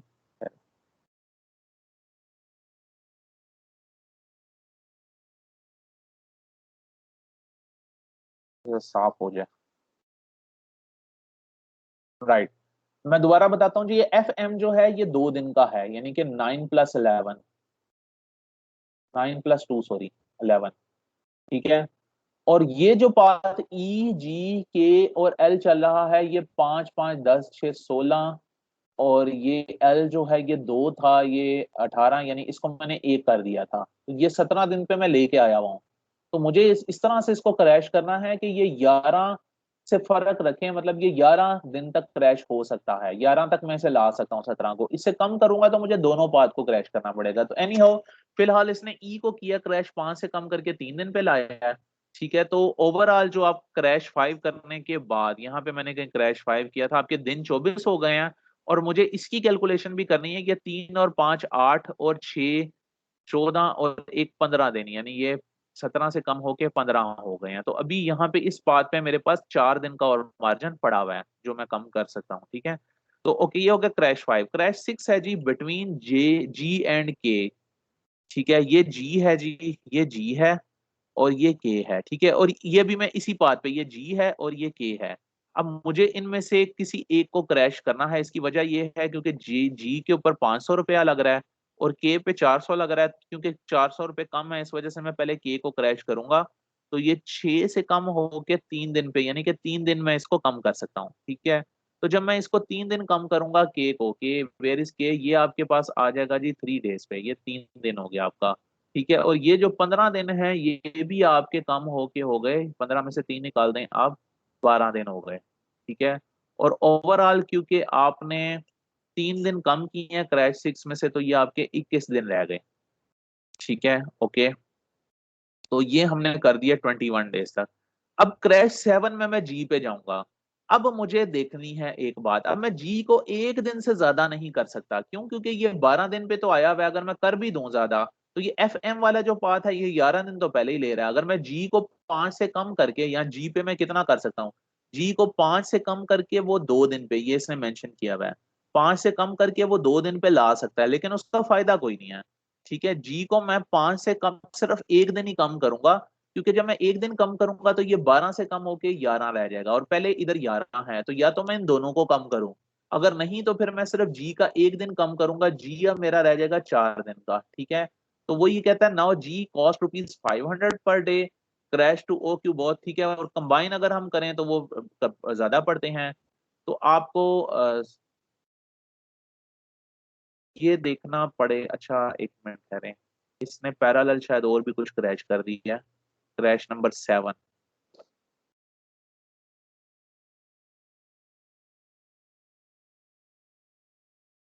अच्छा, इसने ना जी को क्रैश नहीं किया, इसने जी को छोड़ ही दिया। जी को उसने बाद में क्रैश किया है। वो कहता है उसके बजाय आप चले जाएं ओ एंड क्यू पे। किधर है जी? ये ओ है और ये क्यू है। इसकी वजह क्या है? ओ पे क्रैशिंग के 200 रुपए पड़ रहे हैं और क्यू पे क्रैशिंग के 200 रुपए पड़ रहे हैं, तो ये दोनों मिल के 400 रुपए बन रहे हैं, ठीक है। और जी के जो आपके क्रैशिंग के बन रहे हैं वो 500 रुपए बन रहे हैं। तो वो कहता है जी को छोड़ के हमने पहले ओ और क्यू दोनों को हमने क्रैश कर दिया, ठीक है। अब मैं यहाँ पे फाइंड आउट करता हूँ ये दोनों कौन से हैं और इन दोनों को उसने क्यों इकट्ठा।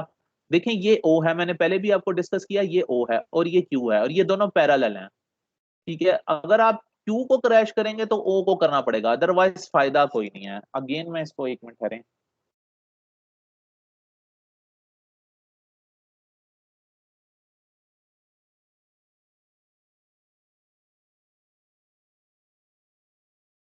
जी ये क्यू है, ये पहले भी मैंने डिस्कस किया, ये क्यू है और ये ओ है, ये दोनों पैरेलल चल रहे हैं, ठीक है। इनमें से किसी एक को करने का कोई फायदा नहीं है, यानी कि अगर आप क्यू को एक दिन कर दें तब भी ओ ने 2 दिन लेने हैं, और जब तक ये दोनों नहीं कंप्लीट होंगे आर हो ही नहीं सकता।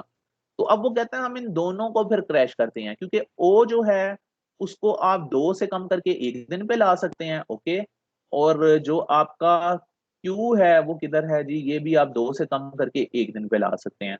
तो ये आपने क्रैश 7 इन दोनों पे करना है। अगर आप देखें क्रैश 7 इसने दोनों पे लिखा हुआ है। तो एक दिन आपका यहां से कम होगा 20 दिन, और एक दिन आपका यहाँ से मतलब ये एक एक दिन ही, दोनों डेफिनेटली दोनों मिलके एक दिन ही कम होंगे, ठीक है। ये दो नहीं होंगे क्योंकि ये पैरेलल चल रहे हैं। तो एक दिन आपका क्यू का कम हो जाएगा, ये 1 डे रह जाएगा, ठीक है। और ये भी आपका 1 डे रह जाएगा। तो ये एक एक दिन में एक्टिविटी होनी है, और इसके आपको दोनों के मिला के 400 रुपए पड़ेंगे। और दिन जो है आपके कम हो के अब हो जाएंगे 20 डेज, ठीक है ना। तो ये आपका क्रैश 7 है, 20 डेज। क्रैश 7 के बाद वो क्रैश 8 में जाता है, जो जी वाली बात है, ठीक है। ये जो पाथ था, ये पाथ आ रहा था, इसको हम ऑलरेडी कम करके 12 पे ला चुके हैं, ठीक है। और ये जो एफ एम वाला पाथ है ये ऑलरेडी 11 दिन ले रहा है। तो अब हमारे पास मार्जिन ये है कि हम एक आधा दिन ही इसको कम, वैसे तो हम अगर जी को देखें, अगर हम जी को देखें यहाँ पे, तो जी को हम 5 से कम करके 2, यानी हम 3 दिन कम कर सकते हैं, लेकिन इस पैरेलल पाथ की वजह से हम इसको बस एक ही दिन कम करेंगे। ठीक है, और जब हम एक दिन इसको कम करेंगे तो ये इसने क्रैश नंबर 8 लिखा हुआ है। ठीक है, अच्छा इसमें ना इसने एक और काम किया है, क्रैश 9 भी इसी के ऊपर कर दिया है। राइट, चलें पहले आप एक दिन तो कम करें। जब हम इसको एक दिन कम करेंगे तो हमारे क्रैश नंबर 7 तक जो हमारे दिन बने थे, क्रैश नंबर 7 तक 20 बने थे, अब हमारे दिन टोटल हो जाएंगे जी 19 क्रैश नंबर 8 करने के बाद। और हमने क्या किया है, हमने ये जो जी है इसको हमने एक दिन कम करके अभी 4 पे लाए हैं। ठीक है, तो अब ये जो पाथ आ रहा है ई जी के और एल, इसके दिन हमारे पास होगा 11। और अगर हम जो एफ एम को देखें, यानी जो इसके पैरेलल पाथ है, वो भी 11 दिन में चला। माइक बंद कर दें जी जिसका भी ओपन है।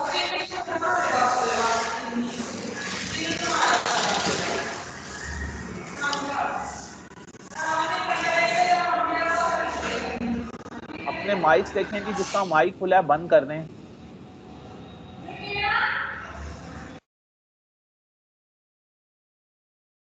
राइट, एफ से एम तक जो है वो 11 दिन लग रहे हैं, और ये जो पीछे से पाथ घूम के आ रहा है ई जी के एल, इसको मैं लिख देता हूं ई जी के एल, इसको भी हम क्रैश करके अब ले आए हैं 11 दिन तक।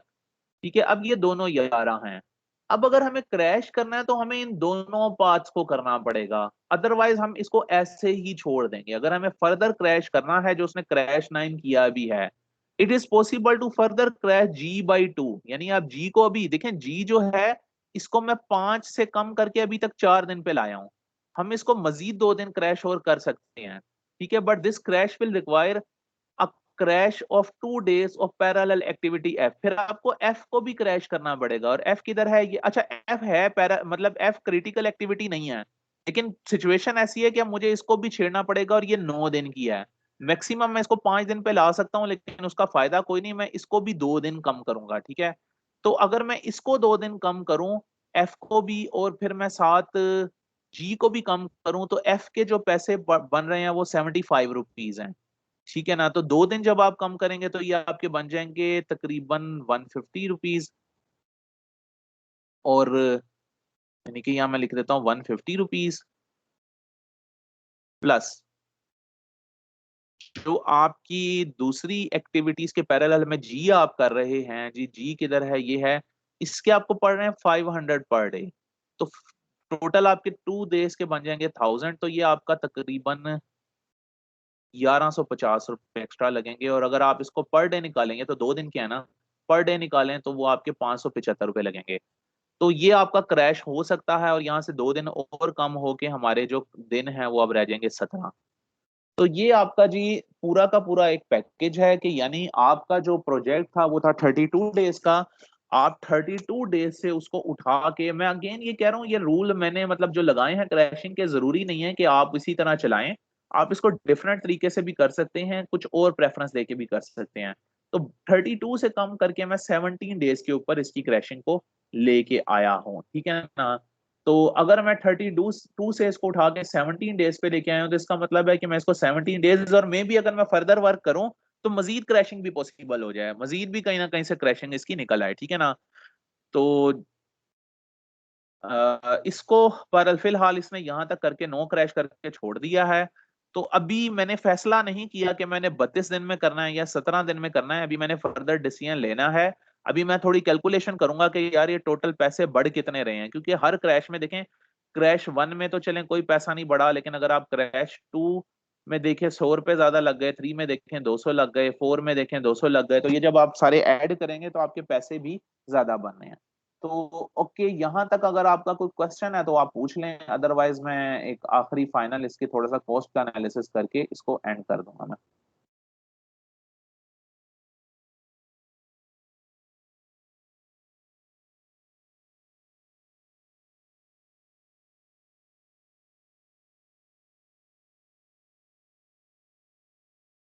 राइट जी, any question from any side, if you don't ask question तो इसके दो ही रीजन हो सकते हैं, कि या तो आपको समझ ही कुछ नहीं आया, या फिर दूसरा ऑप्शन ये है कि आपको बहुत ज्यादा समझ आ गया। सो आई ऑलवेज सजेस्ट कि जो कुछ लेक्चर में हो रहा होता है उसको वहीं पे समझ लिया करें। आपको रिकॉर्डिंग तो मिल जाएगी ऑब्वियसली, लेकिन वो आपका बाद में ही टाइम खाएगी। तो जो टाइम आप पहले यूटिलाइज करके इसको खत्म कर सकते हैं उसको खत्म करें।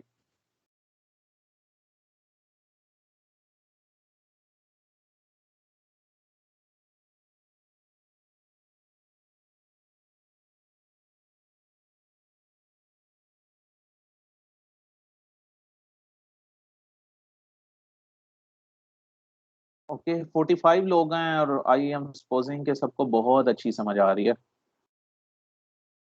किसी को कोई दूर दूर तक कोई मसला ही नहीं।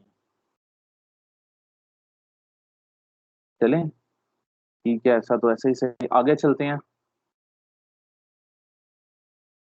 कॉस्टिंग।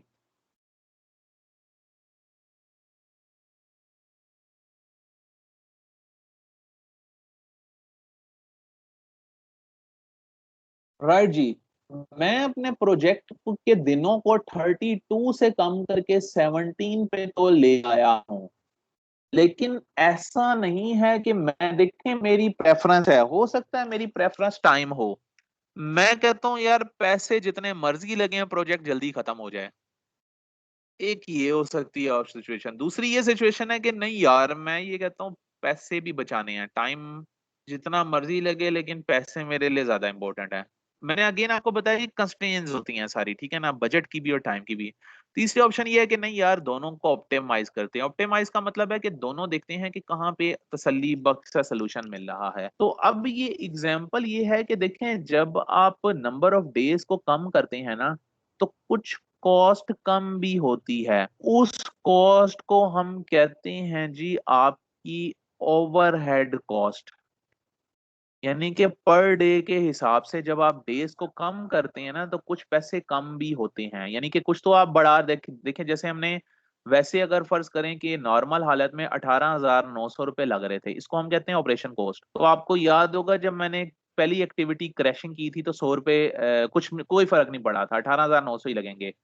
लेकिन जब मैंने दूसरा क्रैश किया था किसी एक्टिविटी को तो 100 रुपये ज्यादा हो गए थे, तो वो 19,000 हो गए। तीसरा जब मैंने क्रैश किया तो शायद उसके जो थे वो 400 रुपये ज्यादा थे। तो ये 400 मतलब ये डिफरेंट एक्टिविटीज के हिसाब से 9 क्रैश जब मैंने किए तो ये 23,350 रुपये बने। तो ये जैसे जैसे आप क्रैशिंग करते जा रहे हैं नंबर ऑफ डेज आप कम करते जा रहे हैं, यानी आप 32 से नंबर ऑफ डेज को कम करके 17 पे आ रहे हैं। तो अगर आप 70 डेज में करें तो ये पैसे बढ़ के पहुंच जाते हैं 23,350। ठीक है, ये मे बी डॉलर में और मे बी रुपीज में, ये रुपीज में इसने लिखे हैं बट ये बहुत पुरानी एग्जाम्पल है, शायद उस वक्त 23,350 की कोई वर्थ होती होगी, आज तो नहीं है। एनी हाउ आप इसको फिलहाल आज डॉलर में कंसीडर कर लें। तो जब इसने स्टार्ट किया, यानी कि अगर आप कोई क्रैशिंग नहीं करेंगे तो 18,900 रुपये लग रहे हैं, तो ये आपके यानी कि 4,350 रुपये एक्स्ट्रा लग रहे हैं अगर आप क्रैशिंग करते जाएं, ठीक है ना।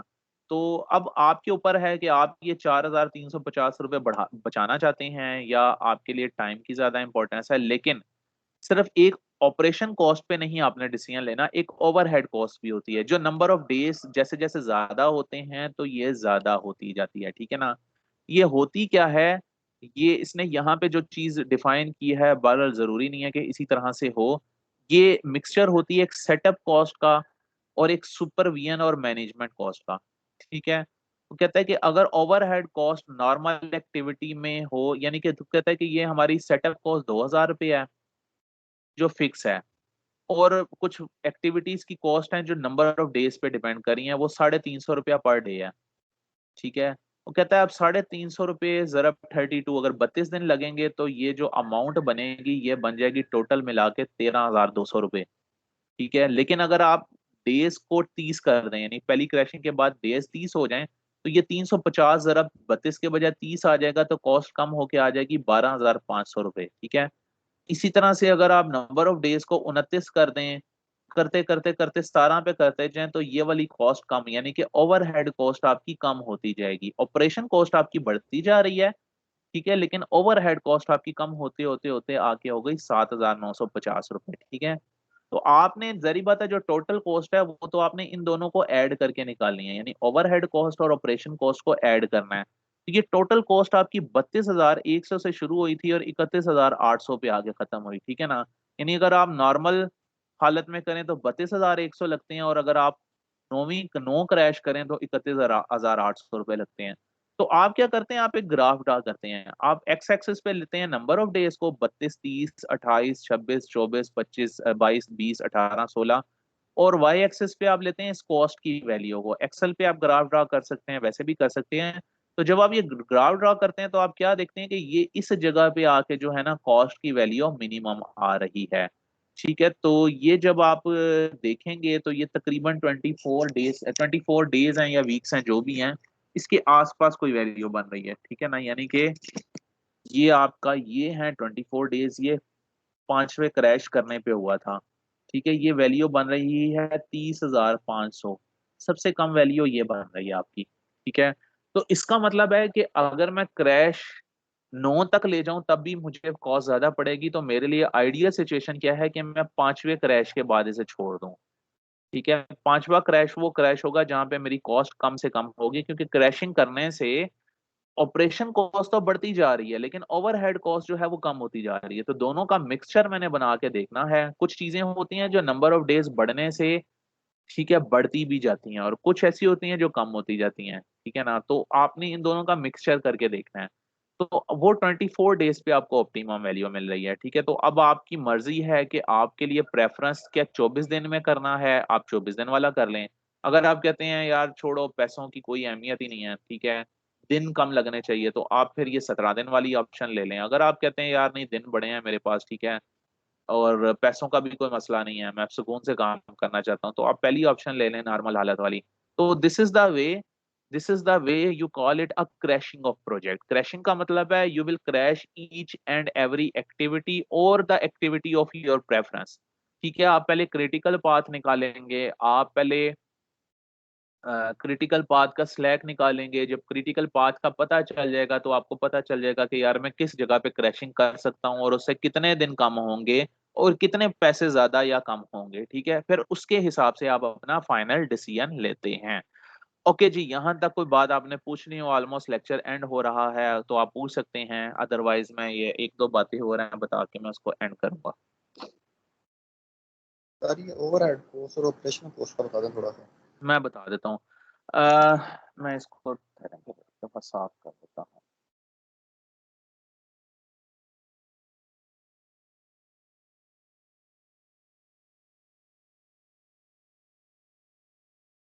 राइट, देखिए, ऑपरेशन कॉस्ट वो कॉस्ट है जो आप एक्टिविटी के ऊपर लगा रहे हैं पैसे। जब ऑपरेट हो रहा है, एक्टिविटी हो रही है, तो उसके ऊपर जो आपके पैसे लग रहे हैं उसको हम कहते हैं ओवरहेड कॉस्ट। ठीक है, अगर आप उस एक्टिविटी को जल्दी करना चाहते हो तो आपको ज्यादा पैसे लगाने, यानी आपको ज्यादा मजदूर लगाने पड़ेंगे, आपको ज्यादा मटेरियल, जो भी व्हाटसोएवर जो भी चीजें लगती हैं, that is called as operation cost. Overhead cost वो होती है जिसके अंदर दो किस्म की कॉस्ट आती हैं, यहाँ इसने ऊपर कहीं मेंशन भी किया हुआ है। एक होती है सेटअप कॉस्ट, ठीक है, और दूसरी होती है आपकी मैनेजमेंट ओवरहेड कॉस्ट। यानी कि अगर आप देखें, समटाइम ये भी तो होता है ना कि अगर आज बंदा है उसने 32 दिन के लिए आना है तो उसको ज्यादा पैसे देने पड़ेंगे, लेकिन अगर उसने 17 दिन के लिए आना है तो उसको कम पैसे देने पड़ेंगे। ठीक है, जरी बात है, पर डे के हिसाब से भी समटाइम आप पेमेंट कर रहे होते हैं मैनेजमेंट की, ठीक है, और सेटअप की भी। ठीक है, अगर आपको एक सेटअप जो, यानी अगर फर्ज करें कि मैं एक लेंटर डालने वाली मशीन है, ठीक है, अगर वो मैं लाया हूं 32 दिनों के लिए तो मुझे ज्यादा रेंट देना पड़ेगा, अगर मैं वही 17 दिनों के लिए लाऊंगा तो मुझे कम रेंट देना पड़ेगा।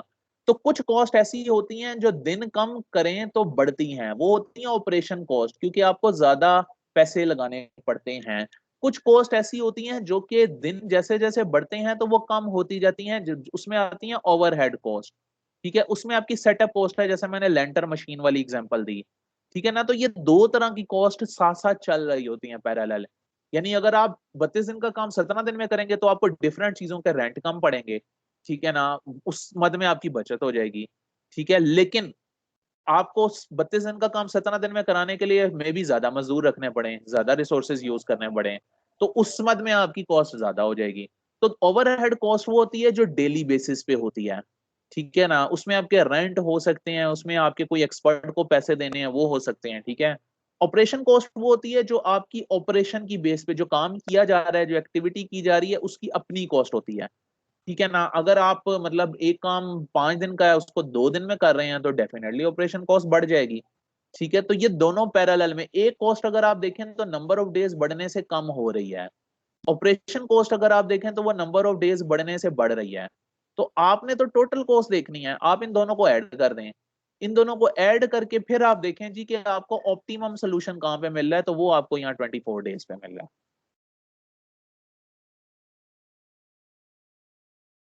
ओके, फाइनल चीज तकरीबन जो, जी जी कोई क्वेश्चन किसी का पूछ लें। सर ओवरहेड है वगैरह भी होती है? मुझे आपकी आवाज नहीं आई, थोड़ा सा और लाउड बोलें। सर मैं कह रहा हूँ कि जो ओवरहेड कॉस्ट होती है उसमें जो सैलरीज वगैरह होती हैं वो आती हैं?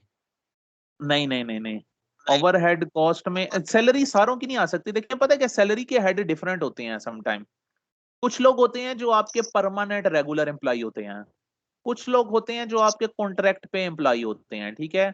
यस, कॉन्ट्रैक्ट के जो एम्प्लॉयज हैं उसको आप ओवरहेड कॉस्ट में ला सकते हैं, जो आपके परमानेंट एम्प्लॉय हैं वो कभी ओवरहेड कॉस्ट में नहीं आते। परमानेंट एम्प्लॉय को तो आपने मंथली सैलरी देनी है, वो देनी ही देनी है, चाहे वो काम कर रहे हैं या नहीं कर रहे, या वो जल्दी करें या लेट करें, ठीक है।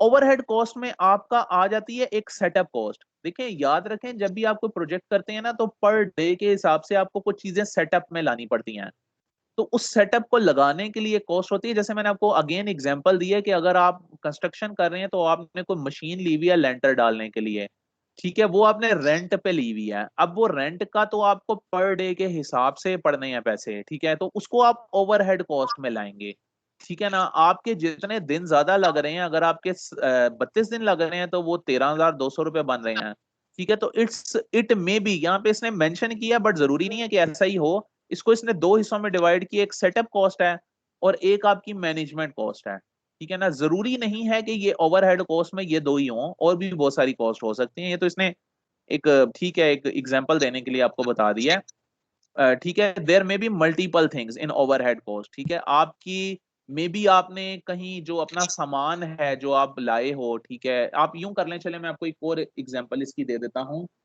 बड़ी आसान सी एग्जांपल है, आपको ज्यादा आसानी से समझ आ जाएगी कि से आपने कोई दुकान शुरू किया है, ठीक है, उसके लिए आपने गोदाम खरीदा है, ठीक है ना। गोदाम को आप वेयर हाउस कहते हैं इन जनरल, जो टेक्निकल टर्म है, ठीक है, वेयर हाउस, ठीक है। मेरी अपनी असल में लाइन सप्लाई चेन और इन चीजों की है, तो चलें कि एग्जांपल मेरे जहन में वहां से ही आ रही है। वेयर हाउस, आपने यहाँ पे स्टोरेज की है सामान की, ठीक है। अब वो वेयर हाउस यानी गोदाम से सामान आपने अपनी दुकान में डालना है, ठीक है, उसके लिए आपको 30 दिन चाहिए। आप कहते हो यार कि नहीं 30 दिन नहीं, मैंने ये काम 20 दिन में करना है।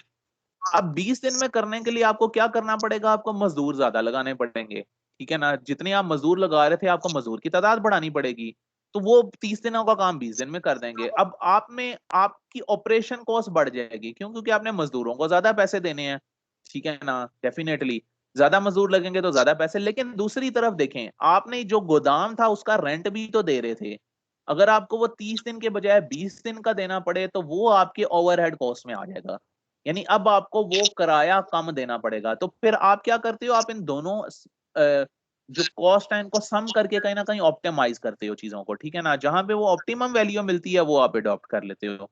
तो कुछ चीजें ऐसी होती हैं जो नंबर ऑफ डेज बढ़ने से ज्यादा उनकी कॉस्ट हो जाती है, ठीक है। उसमें रेंट भी हो सकते हैं और भी चीजें हो सकती हैं, आपने कोई और छोटी मोटी यूटिलिटीज यूज की हुई हैं, ठीक है। तो इसी तरह कुछ चीजें ऐसी होती हैं जो नंबर ऑफ डेज, यानी कि अगर आप कम करें तो उनकी कॉस्ट बढ़ जाती है, ठीक है ना। तो वो आप, यानी कि अगर मैं ये कहूँ कि यार कहीं डाटा एंट्री करनी है, एक बंदा मैंने हायर किया, वो मुझे 20 दिन में डाटा एंटर करके देगा, ठीक है ना। अब मैं कहूँ नहीं यार मुझे डाटा 10 दिन में एंटर करवाना है, तो मैं एक के बजाय दो बंदे हायर कर लेता हूँ। यस, मैंने दो बंदे हायर किया, मुझे दो बंदों को पेमेंट करनी पड़ेगी, ठीक है ना। अब वो फर्क तो ठीक है, शायद मे बी पड़े या ना पड़े या उतना ही पड़े, क्योंकि मैंने जो 20 दिन में पेमेंट करनी है मे बी वो मैं 10 दिन में कर दूं, ठीक है। लेकिन दूसरी चीजें आप देखें, कुछ फिक्स कॉस्ट हैं, जैसे अगर वो जिस जगह बैठे हैं अगर वहाँ एसी लगा है, बिजली यूज हो रही है, कोई और यूटिलिटीज यूज हो रही है, अगर वो कम दिन में कम करेंगे तो वो कम यूज होगी। तो ये दोनों किस्म की कॉस्ट होती हैं, इसको आपको कैलकुलेशन करके इनको ऑप्टिमाइज करना होता है। जी सर, आगे सर।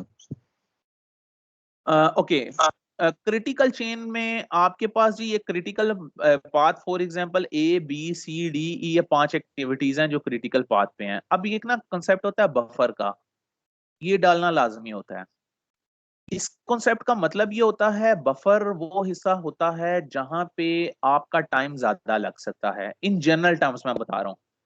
एक टर्म यूज होती है बोटल नेक, शायद आगे आएगी, मैं लिखता नहीं हूँ इसे अगली स्लाइड पे, यहाँ शायद कहीं लिखी हो बोटल, ये बोटल नेक। अच्छा, बोटल नेक पता है कौन सी जगह होती है? बोटल नेक ऐसी जगह होती है पूरे प्रोजेक्ट में या पूरे ऑपरेशन में जहां पे ना चीजें टाइम ज्यादा लगाती हैं। जैसे मैं आपको एक एग्जांपल लेता हूँ कि आपके पास 10 लेथ मशीनें लगी हुई हैं, 10 लेथ मशीनें लगी हैं, ठीक है। लेथ मशीन से जो पार्ट्स निकल रहे हैं बन के, उनको ऑपरेशन करना है जाके कहीं मिलिंग मशीन पे। अब वो जब 10 सिमटों से आएंगे मिलिंग मशीन पे, 10 डिफरेंट डायरेक्शन से पार्ट्स आ रहे हैं। अब से मिलिंग मशीन एक है तो मे बी फिर मिलिंग मशीन के ऊपर लोड बढ़ जाए, तो इसको हम कहते हैं ये एक बोटल नेक बन गया, यानी कि इसके ऊपर लोड ज्यादा हो गया और इसके ऊपर टाइम अब ज्यादा लग रहा है, ठीक है। तो ये एक बोटल नेक बन गई है। तो सम टाइम ये भी प्रोजेक्ट्स हम बच्चों को करवाते हैं या देते हैं कि यार कोई इंडस्ट्री में आप जाएं और देखें कि यहाँ बोटल नेक कौन कौन सी हैं। तो वो आप मैनेजमेंट को बताते हैं जी ये जगह बोटल नेक है, अब आप इसका कुछ करें, या तो आप यहाँ नंबर ऑफ मशीन्स बढ़ाएं, मिलिंग मशीनें ज्यादा करें, या आप कोई ऐसा सेटअप करें कि जी इसको किसी तरीके से आप सीक्वेंस को इस तरह से करें कि ये स्मूथ हो जाए, यहाँ ज्यादा टाइम ना लगे। तो बोटल नेक इज अ वे जहाँ पे आपका टाइम ज्यादा लगता है, और हर इंडस्ट्री में हर प्रोजेक्ट में बोटल नेक्स होती हैं, एक नहीं कई होती हैं। तो उन बोटल नेक्स के लिए हमें मार्जिन छोड़ना पड़ता है। तो एक तो आप मार्जिन एंड पे छोड़ते हैं, यानी आपका जो प्रोजेक्ट कंप्लीट हो रहा होता है ना, जैसे अगर हमने अभी यहाँ क्रिटिकल एक्टिविटीज निकाली थी 32 डेज या 32 वीक्स, इसको हमेशा 30 जब आप बताते हैं क्लाइंट को, जब आप कैलकुलेशन, तो आप कभी 32 नहीं बताते, आप उसके अंदर कुछ टाइम एक्स्ट्रा रख के बताते हैं, ठीक है। उसको हम कहते हैं प्रोजेक्ट बफर। जैसे मैंने आपको बताया था कंटीजेंसी का एक वर्ड, ठीक है, जब मैं आपको कॉस्ट वाला कॉन्सेप्ट पढ़ा रहा था कि मैनेजमेंट के पास पैसे होते हैं एक्स्ट्रा, वो हमेशा एक्स्ट्रा पैसे रखती है, ठीक है, लेकिन वो शो नहीं करती है, बट उसके पास मार्जिन होता है। जब प्रोजेक्ट एंड हो रहा होता है तो उसके पास एक्स्ट्रा पैसों का मार्जिन होता है, वो कंटीजेंसी कहलाता है। इसी तरह प्रोजेक्ट के टाइम में भी बफर रखा जाता है। क्लाइंट को यानी जो कस्टमर है उसको आप टाइम कुछ एक्स्ट्रा रख के बताते हो, ताकि अगर कोई भी इशू आ जाए, कोई भी बोटल नेक आ जाए, तो आप उसको प्रोजेक्ट बफर से निकाल सको। और सम टाइम उसका मॉडल जो है, अच्छा ये जो चीजें लिख रहा है वो यही है कि project time estimates are uncertain होते हैं, ठीक है, तो हम सेफ्टी टाइम ऐड करते हैं, एडिशनल टाइम सेफ रहने के लिए ऐड करते हैं। तो आप हर एक्टिविटी में भी बफर डालते हैं, ठीक है ना, सम टाइम थोड़ा सा, यानी कि अगर आपकी एक्टिविटी 3 दिन की है तो मे बी आप उसको 3.5 दिन का शो करें, that is also a buffer. और सम टाइम आप होता है कि कुछ एक्टिविटीज के बाद बफर डाल देते हैं, जैसे अब ये एक्टिविटी B1 है, उसके बाद उसने बफर डाला हुआ है, ठीक है, ये यहाँ जा रही है, एक्टिविटी ए और बी इधर से आ रही हैं, और ये सब मिलके जा रही हैं एक्टिविटी डी। जब ई ने आना है तो इधर से एक्टिविटी D1 D2 भी आ रही है, ठीक है, तो यहाँ पे भी इसने बफर डाला हुआ है। तो डिफरेंट जगहों पे ये बफर डाले जा सकते हैं। तो एक्टिविटी ई तब स्टार्ट होगी जब डी कंप्लीट होगी और इधर से D2 कंप्लीट होगी, और इसके आगे बफर रखा हुआ है। अगर तो ये नहीं जरूरत पड़ती बफर की तो वेल एंड गुड, अगर पड़ जाती है तो आपको फिर इतना टाइम मार्जिन रखना पड़ता है एक्टिविटी के लिए, ठीक है। और एट द एंड जब सब कुछ खत्म होता है तो आप एक्स्ट्रा बफर रखते हैं हमेशा, ठीक है। तो बफर्स जो है वो time buffers can be put between bottlenecks in the critical path. तो these feeder buffers protect the critical path from delays, यानी आप डिले कस्टमर को जो बताया है उससे मजीद डिले ना हो। तो that was all about the lecture, ठीक है। होपफुली मेरा ख्याल है 10 तो बज ही गए इसी में, चलें। होपफुली जी आपको बहुत अच्छी समझ आई है, बहुत अच्छा गया है सब। मैं फिर अनाउंस कर दूं कि नेक्स्ट वीक में आपका क्विज नंबर 3 होना है, जो कि बना हुआ है और इंशाल्लाह ताला टाइम पे शेड्यूल्ड है, और वो उसी टाइम पे ही होगा, ठीक है ना। उसके अंदर आपके जो पिछले क्विजेस का कोर्स सारा निकाल दें, ये जो हमने सारे नेटवर्क डायग्राम जब से भी जहां से भी शुरू की थी वो सारा इंक्लूड है आज के डेट तक, ठीक है। वही 10 नंबर का होगा, 10-11 मिनट होंगे, उसी तरह से आप एडमोडो पे आएंगे और क्विज को अटेम्प्ट करेंगे, ठीक है। बाकी जो आपका एक्स्ट्रा लेक्चर है वो मैं CR वगैरह से डिस्कस करके किसी टाइम पे फिर मैं आपको बता दूंगा। नेक्स्ट वीक हम फिलहाल मंडे को ही मिलेंगे प्रोबेबली, और उसमें हमारा जो है वो रिस्क वाला चैप्टर हम स्टार्ट करेंगे। आज के लिए इतना ही जी, इंशाल्लाह नेक्स्ट टाइम फिर बाकी